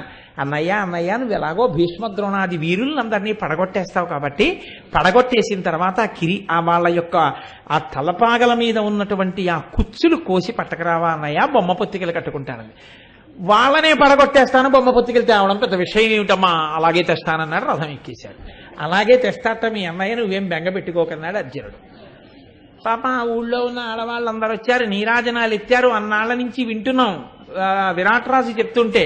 ఇంకా కొద్దిసేపట్లో విజయవార్తలు వినబోతున్నాం, భీష్మ ద్రోణాదుల్ని పడగొట్టేశాడు ఉత్తర కుమారుడని అని ఆశీర్వచనం చేశారు. అక్షతలు జల్లారు, బయలుదేరాడు. అర్జునుడు రథాన్ని నడుపుతున్నాడు. అది శ్మశానం పక్కగా ఆ ఎదురుగుండా కౌరవ సైన్యం ఆవులను మళ్లిస్తున్నటువంటి దగ్గరికి వెళ్ళారు. అప్పటికి కౌరవ సైన్యం ఆవుల్ని మళ్లించడం అయింది, కదులుతోంది. కదిలినప్పుడు కౌరవ సైన్యం కనపడలేదు, దుమ్ము కనపడింది అంతే. కేవలం ధూళి కనపడింది అక్కడ. ఆ ధూళి చూశాడు ఉత్తర కుమారుడు, లోపల నుంచి ఆగమన్నాడు ఒకసారి. ఎందుకన్నాడు అర్జునుడు అంటే, అన్నాడు అకృతాస్త్రుడా, బాలుడా, కార్ముక విద్యా ప్రౌఢిమై నిరూఢలైన ఈ శకుని, జయత్రత, దుర్ముఖ, వికర్ణ, కర్ణాది యోధ వీరులకెదురే. చిత్రం ఏమిటో తెలుసా అండి, అసలు భీష్మద్రోణుల పేరు ఎత్తలేదు ఇంకా. ఇప్పటి వరకు అన్నాడు వాళ్ళని చంపేస్తానన్నాడు. ఇప్పుడు అసలు ఆ పేరు ఉచ్చరించట్లేదు. ఉచ్చరించకుండా ధూళిలోంచి చూశాడు. మహాసముద్రం ఘూర్నిల్లుతున్నట్టు కనపడుతోంది సైన్యం. అది చూసి అన్నాడు, అకృతాస్త్రుడా, నాకేం అస్త్రాలు అవి రావు, బాలుడా, చిన్న పిల్లాన్ని, కార్ముక విద్యా ప్రౌఢిమై నిరూఢులైన అస్త్ర శస్త్ర విశారదులై తమ యొక్క బాణ పరంపరల చేత భూమండలాన్ని కప్పేయగలిగినటువంటి యుద్ధ విశారదులు ఎవరు? అసలు పేర్లు నోటితో అంటలేదో వాళ్ళకి వినపడుతుందేమో అని భయం. ఇక్కడ అంత దూరంలో నిలబడి ఎక్కడి వాళ్ళని చెప్పాడో తెలుసా అండి? శకుని, జయద్రథ, దుర్ముఖ, వికర్ణ, కర్ణ ఇలాంటి యోధుల్ని గెలవడమే అన్నాడంటే అసలు ఇంకా పై వాళ్ళ పేరు ఉచ్చరించడానికి ధైర్యం లేదు. ఈ మాటలని అన్నాడు. ఇక ఎందుకు వచ్చిన దాపరికం, ఈయన ఇలా రథం తోలుకుపోతున్నాడు, నా మానాన్ని నేను మాట్లాడుతున్నాను, తీరా దగ్గరికి వెళ్ళిపోయిన తర్వాత వాడు శంఖం ఏదో ఊతే లేనిపోని గొడవ. అందుకని ఉన్న మాట చెప్పేద్దాం అనుకున్నాడు. కౌరవసేన చూచి వడకందొడగన్మదితోన మేను నీ ఊరకపోవుచుంటి ఇది యొప్పునే ఇప్పటి భంగి చూచి నన్ వీరల నేను మార్కొనిమి నిశ్చయము అట్లగుటన్ రయంబునం తేరు మరల్పు ప్రాణముల్ తీపనమున్ వినవే బృహన్నలా అన్నాడు. కౌరవసేన చూచి వడకందొడగన్మదితోన మేను అన్నాడు. నాకు శరీరం వణికిపోవడం కాదు, మనసు కూడా వణికిపోతుంది. కౌరవసేన చూచి వడకందొడగన్మదితోన మేను నీ ఊరకపోవుచుంటి ఇది యొప్పునే. నువ్వు అలా రథాన్ని తోలుకుంటూ వెళ్ళిపోతున్నావు, నేనేమో వణికిపోతున్నాను, నేనే యుద్ధం చేస్తాననుకుంటున్నావు ఏంటే? నీ ఉరకపోవుచుంటివి ఇది ఎప్పునే. లోపల అధికుడు చెప్పిన మాట సారథి వినాలి. ఏమిటే నీకు అంత కావరంగా ఉంది, ఏమిటి అలా వెళ్ళిపోతున్నావు, ఏమిటి అది ఏమిటనుకుంటున్నావు? కౌరవసేన, దాన్ని చూస్తే అడిలిపోతున్నాను నేను. ఇప్పటి భంగి చూచినన్ విరల నేను మార్కొనిమి. ఇప్పుడున్న పరిస్థితులు చూస్తే అసలు యుద్ధం లేదు, ఇంకా క్యాన్సిల్డ్.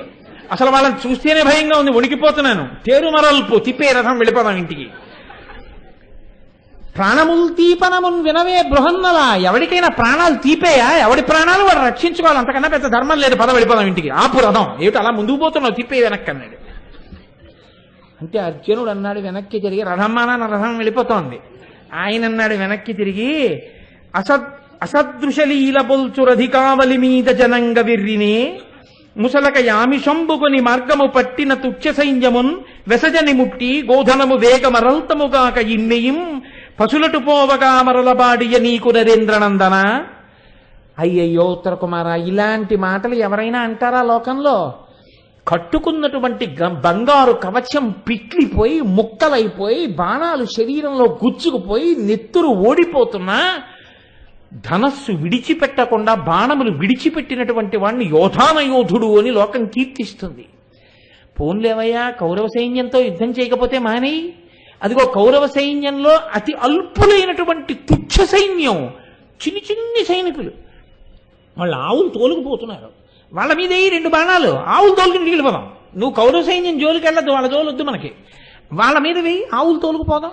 ఆవులను వదిలేసి వెళ్ళిపోతాయి, ఎంత అమర్యాదగా ఉంటుందయ్యా, బాగుండదయ్యా, నా మాట వినవయ్యా అని అంతిపురంబులోన కల అంగనులెల్లను నెమ్మనంబులన్ సంతసమంతగా పశుల జీయన తెచ్చదనంచుబూని నీవెంతయు మీటివై అరదమిక్కి రయంబున వచ్చి ఇచ్చటం దంతి తురంగ సద్భట కదంబును చూచి కలంగుటొప్పునే.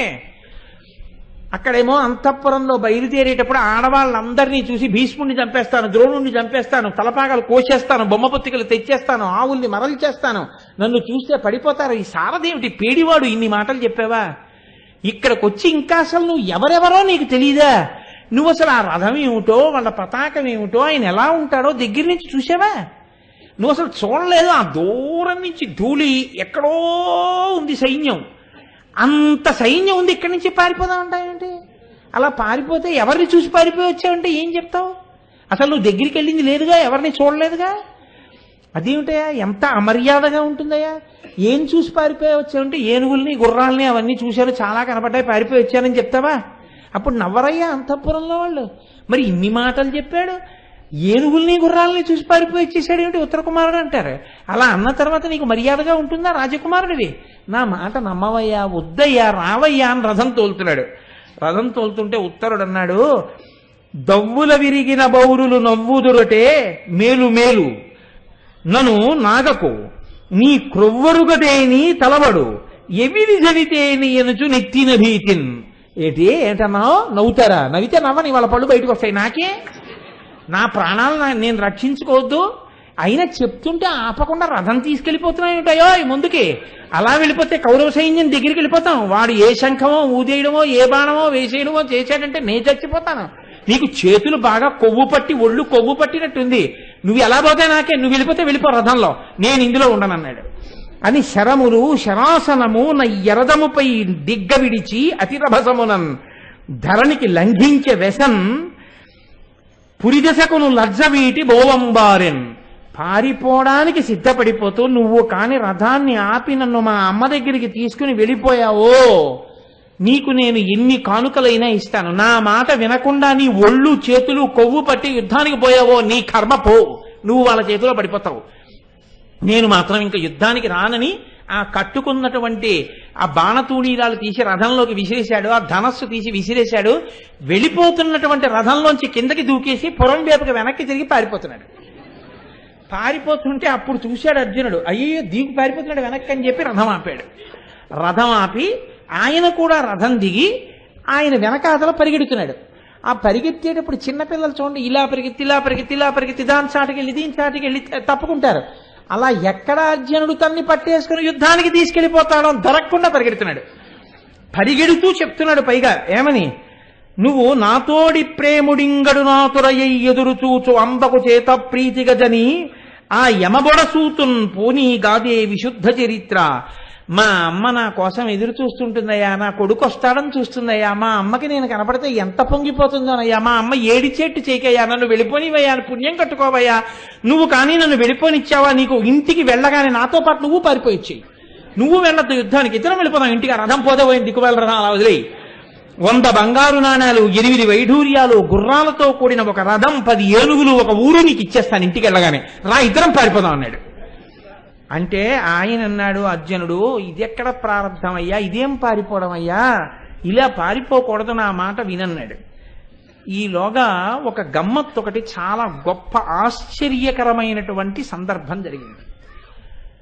మీరు దాన్ని మానసికంగా చూడడం కొంచెం తేలిక, ఎందుకంటే ఇటువంటి సన్నివేశాన్ని మీరు ఒక చోట చూసి ఉన్నారు, ఇప్పటికీ అది చూడని వాళ్ళు ఎవరు ఉండరు. కాబట్టి అది ఎక్కడో దాపరికం ఎందుకండి, మీ అందరూ చూసిందే కదా నర్తనశాల. కాబట్టి మనస్సులలో కనపడుతూ ఉంటుంది. ఆ ఉత్తర కుమారుడు పరిగెడుతూ ఉండడం, అర్జునుడు వెంట తరమడం. అప్పటికి బృహన్నల వేషంలో ఉన్నాడు. పరిగెడుతుంటే మిగిలిన వాళ్ళు దూరం నుంచి చూసి అనుకుంటున్నారు, అదేమిటి రధికుడు రథంలోంచి దూకేసి పారిపోతున్నాడు, సారథి వెంటపడి ఆపుతున్నాడు, రధికుడి కన్నా సారథే ధైర్యం ఉన్నవాడే అనుకుని వికవిక వికవిక నవ్వుతున్నారు. 4 కళ్ళు అనుమానంతో చూసాయి. ఒకరు భీష్ముడు, ఒకరు ద్రోణుడు. చూస్తూ ద్రోణుడు అన్నాడు, ఒక చమత్కారమైనటువంటి మాట అన్నాడు. ఈ పరిగెడుతున్నటువంటి ఉత్తరుడితో అర్జునుడు అంటున్నాడు, వెర్రవకుమన్న పోటుకురు వీరులతోడ నసక్యమేని అత్తెరగది ఏల నీకుడుగు తేరికి సారథిగమ్ము నాకు చిచ్చురు పిడుగెట్టులడరి శూరుల మొత్తము నిగ్గు చేచెదన్ బరపెదసేన రాజు ధృతిబా పెదగోవుల గ్రమరించెదన్. నీకంత భయం అయితే ఉత్తర కుమారా నువ్వు యుద్ధం చేయొద్దు, ఆగి నా రథం మీద నువ్వు సారథ్యం చెయ్యి, నేను యుద్ధం చేస్తాను. సమస్త కౌరవ సైన్యాన్ని పడగొట్టేస్తాను, పడగొట్టి ఆవుల్ని వెనక్కి తీసుకుని వెళ్ళిపోదాం, నా మాట నమ్ము, రా రా రా అని వెంటపడుతున్నాడు. వెంటపడి చెప్తున్న మాటలు వినపట్టలేదు, కానీ అర్జునుడు వెనకాతల పరిగెత్తడం కనపడింది. ముందుకి ఇలా చూశారు భీష్మద్రోణులు ఇద్దరు, వెనక్కి తిరిగి చూశాడు ద్రోణుడు కౌరవ సైన్యం వైపు. తిరిగి చూసి ఇది మహాపురుషుల యొక్క స్థితి అంటే అలా ఉంటుంది. ఆయన వెనక్కి తిరిగి చూసి అన్నాడు, ఆకాశంలో సూర్యుడు చాలా మందంగా ప్రకాశిస్తున్నాడు, దూరంగా నక్కల కూతలు వినపడుతున్నాయి, పైగా దిక్కులలో కాంతి తరిగిపోయి ఉంది, తూర్యాలు మోగించకుండా మోగుతున్నాయి, ఆయుధాలు నిప్పులు కక్కినట్టున్నాయి, ఏనుగులు అకస్మాత్తుగా నీరసపడి తడబడుతున్నాయి, గుర్రాల కన్నుల వెంట నీరు కారుతోంది, దిక్కులలో దూరంగా చూస్తే పొగ కనపడుతోంది. అంటే భయంకరమైనటువంటి యుద్ధము సంప్రాప్తము కాపోతోంది. ఒక మహావీరుడెవరో మనల్ని ఎదుర్కొనబోతున్నాడు, కాబట్టి మీ అందరూ మీ ఆయుధాల్ని గట్టిగా పట్టుకుని యుద్ధానికి సిద్ధపడండి అన్నాడు. అని భీష్మద్రోణులు ఇద్దరూ కూడా తాము కూర్చున్నటువంటి ఆ రథాల నుంచి చూశారు. దుర్యోధనుడు పక్కన భీష్ముడు, పక్కన ద్రోణుడు నిలబడి ఉన్నారు. ఇప్పుడు ఇద్దరి కళ్ళు, భీష్ముడు ద్రోణుడు ఇద్దరి కళ్ళు లెక్క కట్టాయి. పొడుగాటి చేతులు, చాలా పొడుగైనటువంటి మనిషి, ఆజానబాహువు, విశేషమైనటువంటి తేజస్సు, కావాలని ఒక వేషం చేత దాచినట్టు కనపడుతోంది. ఆ అడుగులు వేసేటప్పుడు, వాణ్ణి పట్టుకోవడానికి పరిగెత్తేటప్పుడు కూడా టీవీ ఏనుగు నడిస్తే ఎలా ఉంటుందో అలా నడుస్తున్నాడు. ఖచ్చితంగా ఇతను సారథి కాదు, అర్జునుడే. అనుమానం ద్రోణుడిది, నిర్ధారణ భీష్ముడిది. ఇంత పొడుగైన చేతులతో, ఇంత విశాలమైనటువంటి వక్షస్థలంతో, ఇంత ఆజానబాహువై, అంత పొడగరి అయి, అంత ధైర్యంగా రథిని పట్టుకొచ్చి రథం ఎక్కుదాం అనుకుంటున్నాడంటే అర్జునుడు కాని వచ్చాడా? ద్రోణుడికి అనుమానం వచ్చింది. ఇప్పుడు అడిగాడు అనుకోండి భీష్ముణ్ణి, అర్జునుడు వచ్చేసాడా అని అడిగాడు అనుకోండి, ఇలా అడిగిన వెంటనే ఒక ఉపద్రవం ఒకటి వస్తుంది. పక్కనే దుర్యోధనుడు ఉన్నాడు, వీళ్ళిద్దరు ఏం మాట్లాడుకుంటున్నారో గమనిస్తూ ఉంటాడు. అర్జునుడా అన్నాడు అనుకోండి తొందరపడి, భీష్ముడు ఖచ్చితంగా అర్జునుడే అన్నాడు అనుకోండి, మోగించండి నగారాలంటే. అర్జునుడే వచ్చాడు, అజ్ఞాతవాసం భంగం, పరిగెత్తండి, గబగబా వెళ్ళి పట్టుకోండి, రండి అంటాడు. ఒక్కనాటికి దొరకడు అనుకోండి, కానీ ఇంకా గాంధీవం అందుకోలేదు అర్జునుడు అప్పటికి. బలహీనమైన ధనస్సు ఉత్తర కుమారుడు. కాబట్టి అంత ఆతృతలో కూడా, అంత గుర్తుపట్టిన సంరంభంలో కూడా అవతలవాడి మీద ప్రేమ పొంగి పొరలుతోందనుకోండి, అర్జునుడే అనలేదు. ఎందుకో తెలుసా అండి, అర్జునుడే అనేస్తే ఏ ప్రమాదం వచ్చేస్తుందో బిడ్డలకని. ఇది దేహ సంబంధం చేత భీష్ముడు, ఆత్మ సంబంధం చేత ద్రోణుడు. ఒకరు తాత, ఒకరు గురువు. అంటే వీళ్ళిద్దరి స్థానాలు పాండవుల యందు ఎంత ప్రేమ కలిగినవో, ఎంత గొప్పవాళ్ళో విరాట పర్వంలో చెప్తుంది. అంత మారువేషంలో, అంత పేడివాడిగా, బృహన్నల రూపంతో నేల మీద అంత దూరంలో పరిగెడుతున్న అర్జునుణ్ణి చూసి గుర్తుపట్టేశాడు భీష్ముడు. అయితే అడగాలిగా, ద్రోణుడు అడగాలిగా అర్జునుడేనా అని. ఆతృత అణుచుకోలేకపోతున్నాడు, భీష్ముడిని అడగాలి. ఇప్పుడు భీష్ముడిని అడిగాడు అనుకోండి, భీష్ముడు ఇరకాటంలో పడతాడు. దుర్యోధనుడు చాలా జాగ్రత్తగా గమనిస్తూ ఉంటాడు. అవునని చెప్పాలా, కాదని చెప్పాలా? ఆతృతతో గురువు అడిగితే కాదని చెప్పినా ఆ సమయానికి ద్రోణుణ్ణి వంచినట్లవుతుంది. అవునని చెప్తే దుర్యోధనుడికి వినపడుతుంది. రాజు పక్కనే రాజుకి తెలియకుండా మాట్లాడినట్టు అవుతుంది. అది రాజద్రోహం, అలా ఉండకూడదు కూడా, అది ధర్మం కాదు. కాబట్టి ఇప్పుడు భీష్ముడు ఇరకాటంలో పడకూడదు అనుకుంటే భీష్ముడికి ఒకడికే అర్థమయ్యేట్టు, భీష్ముడు చెప్పే జవాబు తనకొకడికే అర్థమయ్యేట్టు పక్కన ఉన్న దుర్యోధనుడికి ఆ ప్రశ్న అర్థం కాకూడదని భీష్ముడు చెప్పే జవాబు విన్నా కూడా దుర్యోధనుడికి అది ఇంకొక రకంగా అర్థం కావాలని అలా ఉండేటట్టుగా ప్రశ్న వేశాడు ద్రోణాచార్యుల వారు. ఇది వాళ్ళిద్దరి పక్షపాతం అంటే. కేవలం భీష్మద్రోణులది పాండవ పక్షపాతం అని మీరు చెప్పకూడదు. ఎంత ప్రేమయో, ఎంత ధర్మమునందు వాళ్ళకి పక్షపాతమో, గుండెలలోంచి పొంగి వచ్చిన ఆ ప్రేమ ఎంత గొప్పదో. భీష్ముడు నిజంగా ఆ ద్రోణాచార్యుల వారు కంటికి రెప్పలా ఎలా కాపాడుకున్నారో ఆ పాండవుల్ని విరాట పర్వంలో చదువుతుంటే, అటువంటి మహనీయులు ఉండబట్టి కదా వాళ్ళ అజ్ఞాతవాసం పూర్తయింది, రక్షింపబడ్డారనిపిస్తుంది. ద్రోణుడు అర్జునుణ్ణి చెట్టుగా పోల్చి అడిగాడు. ఎందుకో తెలుసా అండి? పొడవాటి అంగీ కట్టుకున్నాడు, పొడవాటి పంచె కట్టుకున్నాడు, శంఖాలతో కూడిన నగలు వేసుకున్నాడు. వేసుకుని అంత పొడుగ్గా చెట్టులా ఉన్నాడంటాం మనం కదా. ఎవరైనా పొడుగ్గా ఉన్నారనుకోండి, ధ్వజస్తంభంలా ఉన్నాడని అంటే చెట్టంత మనిషి అంటుంటాం కదా. చెట్టంత మనిషి అర్జునుడు. పైగా అర్జున అన్న పేరు చెట్టుది, అర్జున వృక్షం అంటాం. దక్షిణ భారతదేశంలో, ద్రవిడ దేశంలో ఒక శివాలయంలో మధ్వార్జునము అని ఆ వృక్షం పేరు మీదుగా పరమశివుడు వెలిశాడు. అందుకని అర్జున వృక్షం అంటారు. అందుకని చెట్టంత మనిషి కాబట్టి చెట్టు మనిషి అని పేరు పెట్టి అర్జునుడు అనకుండా చెట్టు పేరు మీద పెట్టి అడిగాడు. అర్జునుడా అని అడగడానికి ఎవరా చెట్టు మనిషి అన్నట్టు అడిగాడు ద్రోణుడు. చెట్టు మనిషి అనేటప్పటికీ భీష్ముడికి అర్థమైంది, అర్జునుడే వచ్చేశాడా అని అడుగుతున్నాడు ద్రోణుడు. కానీ దుర్యోధనుడికి అర్థం కాకూడదని అడుగుతున్నాడు. ఎలా అడిగాడో తెలుసా అండి? వెరవరిగాక వీడు కురువీరుల కొన్బొడసూపు వాడే అచ్చెరువు ఒక మ్రాని పేరనిట సేరగ వచ్చుచునున్నవాడు అహంకరణమ కాని ఒండొకటి కానడు మూర్తి విశేషమారయన్ సురపతి ఎట్లా వీని మది చొప్పదియొట్లో ఎరుంగనయ్యడు. ఎంత గమ్మత్తుగా అడిగాడో చూడండి. వెరవరిగాక వీడు కురువీరులకున్ పొడచూపు వాడే తెలివి తక్కువతనంతో తొందరపడిపోయి ఆదుర్దాతో అహంకారంతో తొందరపడి బయటికి వచ్చేస్తున్నాడు. ఎందుకని? అర్జునుడు అనే పసిగట్టేశాడు ద్రోణుడు. అచ్చెరు ఆశ్చర్యం, చిట్ట చివరికి వచ్చి ఇలా బయటికి వచ్చేస్తాడా?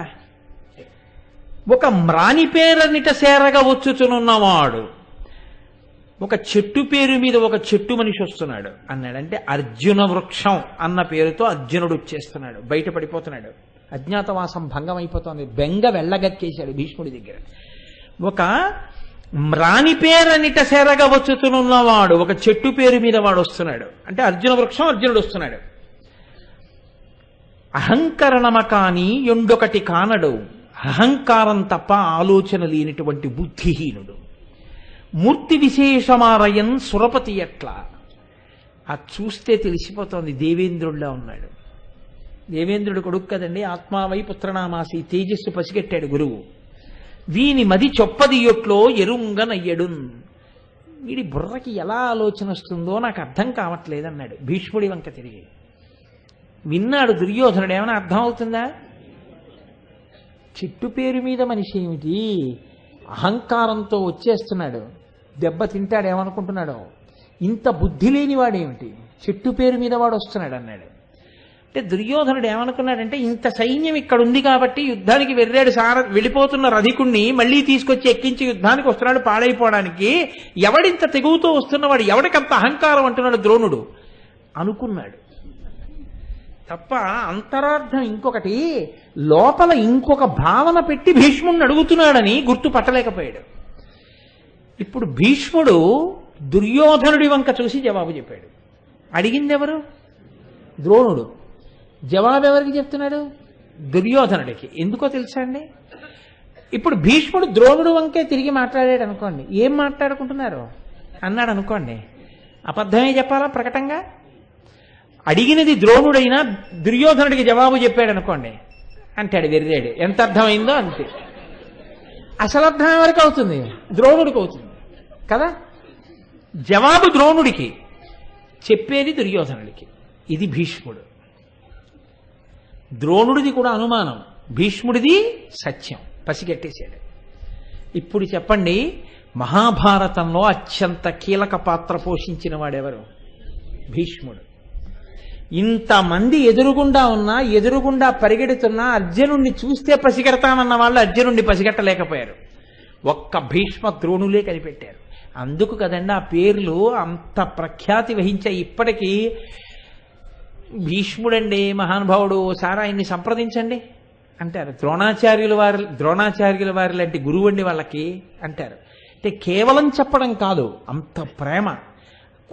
కోడిపెట్ట తన రెక్కల కింద పిల్లల్ని పెట్టి కాపాడుకున్నట్టు తన శిష్యుల్ని అంత రక్షణ చేసుకుంటూ వాళ్ళ మీద ప్రేమతో ప్రవర్తించి వాళ్ళ అభ్యున్నతి కొరకు వెంపర్లాడేటటువంటి స్వభావం ఉన్నవాడు ద్రోణుడు. కాబట్టి ఇప్పుడు ద్రోణుడి వైపు తిరగకుండా దుర్యోధనుడి వైపు తిరిగి మాట్లాడుతున్నాడు భీష్ముడు. తలపగ రిపులకు ఇమ్మకు కొలది గడిచి వచ్చి తిమి అకుంఠిత బాహాబలము నిరపదరియయ్యను చిలింపవలదింక మనము శత్రుల వలనన్. ఎంత గమ్మత్తుగా మాట్లాడుతున్నాడో చూడండి. దుర్యోధనుడికి ఏమైనా అర్థం అవుతోందంటే ఆయన అన్నది ఎలా అర్థమైందో ఈయన అన్నది అలా అర్థం అవుతోంది. అవి వెర్రేడు ఎవడు అలా వచ్చేస్తున్నాడు? చెట్టు లాంటి మనిషి, అంత అహంకారమా? ఏదో దేవేంద్రుల్లో ఉన్నాడు. అంటే యుద్ధం చేయడానికి ఏం దేవేంద్రుడు అనుకుంటున్నాడా అన్నట్లు అర్థమైంది. ఈయన ఎంత గొప్పగా మాట్లాడాడో చూడండి. దుర్యోధనుడి వంక తిరిగి తలపక రిపులకు ఇమ్మకు కొలది గడచి వచ్చి తిమి, శత్రువులకి అనుకూలమైనటువంటి కాలమేదో ఆ కాలము దాటిపోయి వచ్చాం అన్నాడు. అంటే దుర్యోధనుడికి ఏమని అర్థం అవుతోంది? విరాట్ రాజు తన సైన్యం అంతటితో దక్షిణ గోగ్రహణానికి వెళ్ళిపోయాడు. ఇప్పుడు లేడు. ఇప్పుడు ఈ సమయంలో ఈ కాలంలో మనం ఇందులోకి వచ్చినప్పుడు వాళ్ళు లోపల లేరు. కాబట్టి అనుకూలమైన కాలంలో మనం లోపలికి వచ్చాం. ద్రోణుడికి ఏమర్థం అవుతోంది? పాండవులకు శత్రువులైనటువంటి కౌరవులకి అనుకూలమైన సమయం పూర్తయిపోయింది. ఏడాది అజ్ఞాతవాసం అయిపోయింది కాబట్టి బయటకు వచ్చాడు. అకుంఠిత మహాబలము నిరపదరియయ్యను. ఇప్పుడు కాలం కలిసి వచ్చింది కాబట్టి మన మహాబలం చూపించాలి శత్రువుల మీద, నిజంగా ఎవడైనా ఎదురుగుండా వస్తుంటే. ఇది దుర్యోధనుడికి అర్థమైంది. అజ్ఞాతవాస కాలం అయిపోయింది కాబట్టి ఇప్పుడు తన మహాబలం పైకి ప్రకటనం చెయ్యాలి. తాను ఇన్నాళ్ల నుంచి ఓర్చుకుని ఉన్నాడు. వచ్చి తన శస్త్రాస్త్ర నైపుణ్యంతో కౌరవుల పీచమణిచి వెళ్ళాలి. వచ్చేస్తున్నాడు అర్జునుడు. అందుకని ద్రోణాచార్య భయపడకండి, అయిపోయింది కాలం. ఇది ద్రోణాచార్యుడికి అర్థమవుతోంది. చిలింపవలదింక మనం భయపడవలసిన అవసరం లేదు గురువుగారు. వచ్చేసినా సరే నిర్ధారణగా అజ్ఞాతవాసం పూర్తయిపోయింది. ఏం భయం లేదు, అర్జునుడు బయటికి రావచ్చు. శత్రుల వలన భయం పాండవులకు లేదు. కాలం గడిచిపోయింది. వాళ్ళని ఎవరు మట్టు పెట్టగలిగిన వాళ్ళు కాదు. అజ్ఞాతవాసం పూర్తి చేసేశారు. ఇది ఇటు తిరిగి చెప్పలేదు, అటు తిరిగి చెప్పాడు. ఆయనకు ఓలా అర్థమైంది, ఊరుకున్నాడు. ఈయనకి అర్థమైంది, పొంగొచ్చేసి. ఇది ఆశ్చర్యం. భీష్ముడే చెప్పాడు, ఇక తిరుగులేదు. కాబట్టి ఇప్పుడు వస్తున్నవాడెవరు? తన శిష్యుడు. తన శిష్యుడంటే ఎవరో తెలుసా అండి?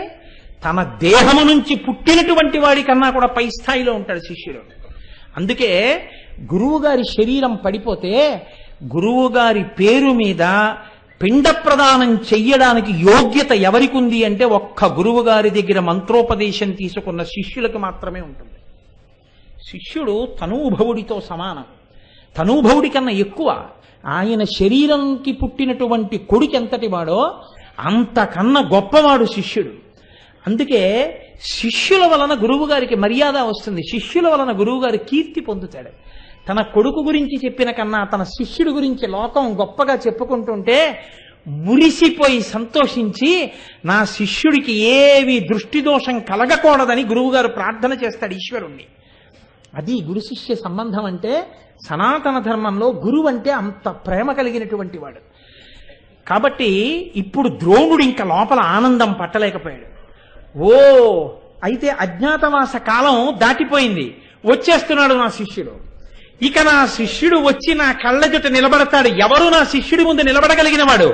ఇప్పుడు ఆనందంతో ఆగలేకపోయాడు. పక్కన దుర్యోధనుడు విన్ని ఆ సంతోషంతో అన్నాడు, సింగంబాకటితో గుహాంతరమునందేర్పాటుమయ్యుండి మాతంగ స్ఫూర్జిత యూధ దర్శన సముద్ర క్రోధమై వచ్చునూజన్ కాంతార నివాస సఖిన్నమతి అస్మత్ సేనపై వీడె వచ్చం కుంతీసుత మధ్యముండు సమరస్థేమాభిరామాకృతిన్. వచ్చేస్తున్నాడయా. సింగం బాకటితో గుహాంతరమునందేర్పాటుమయ్యుండి.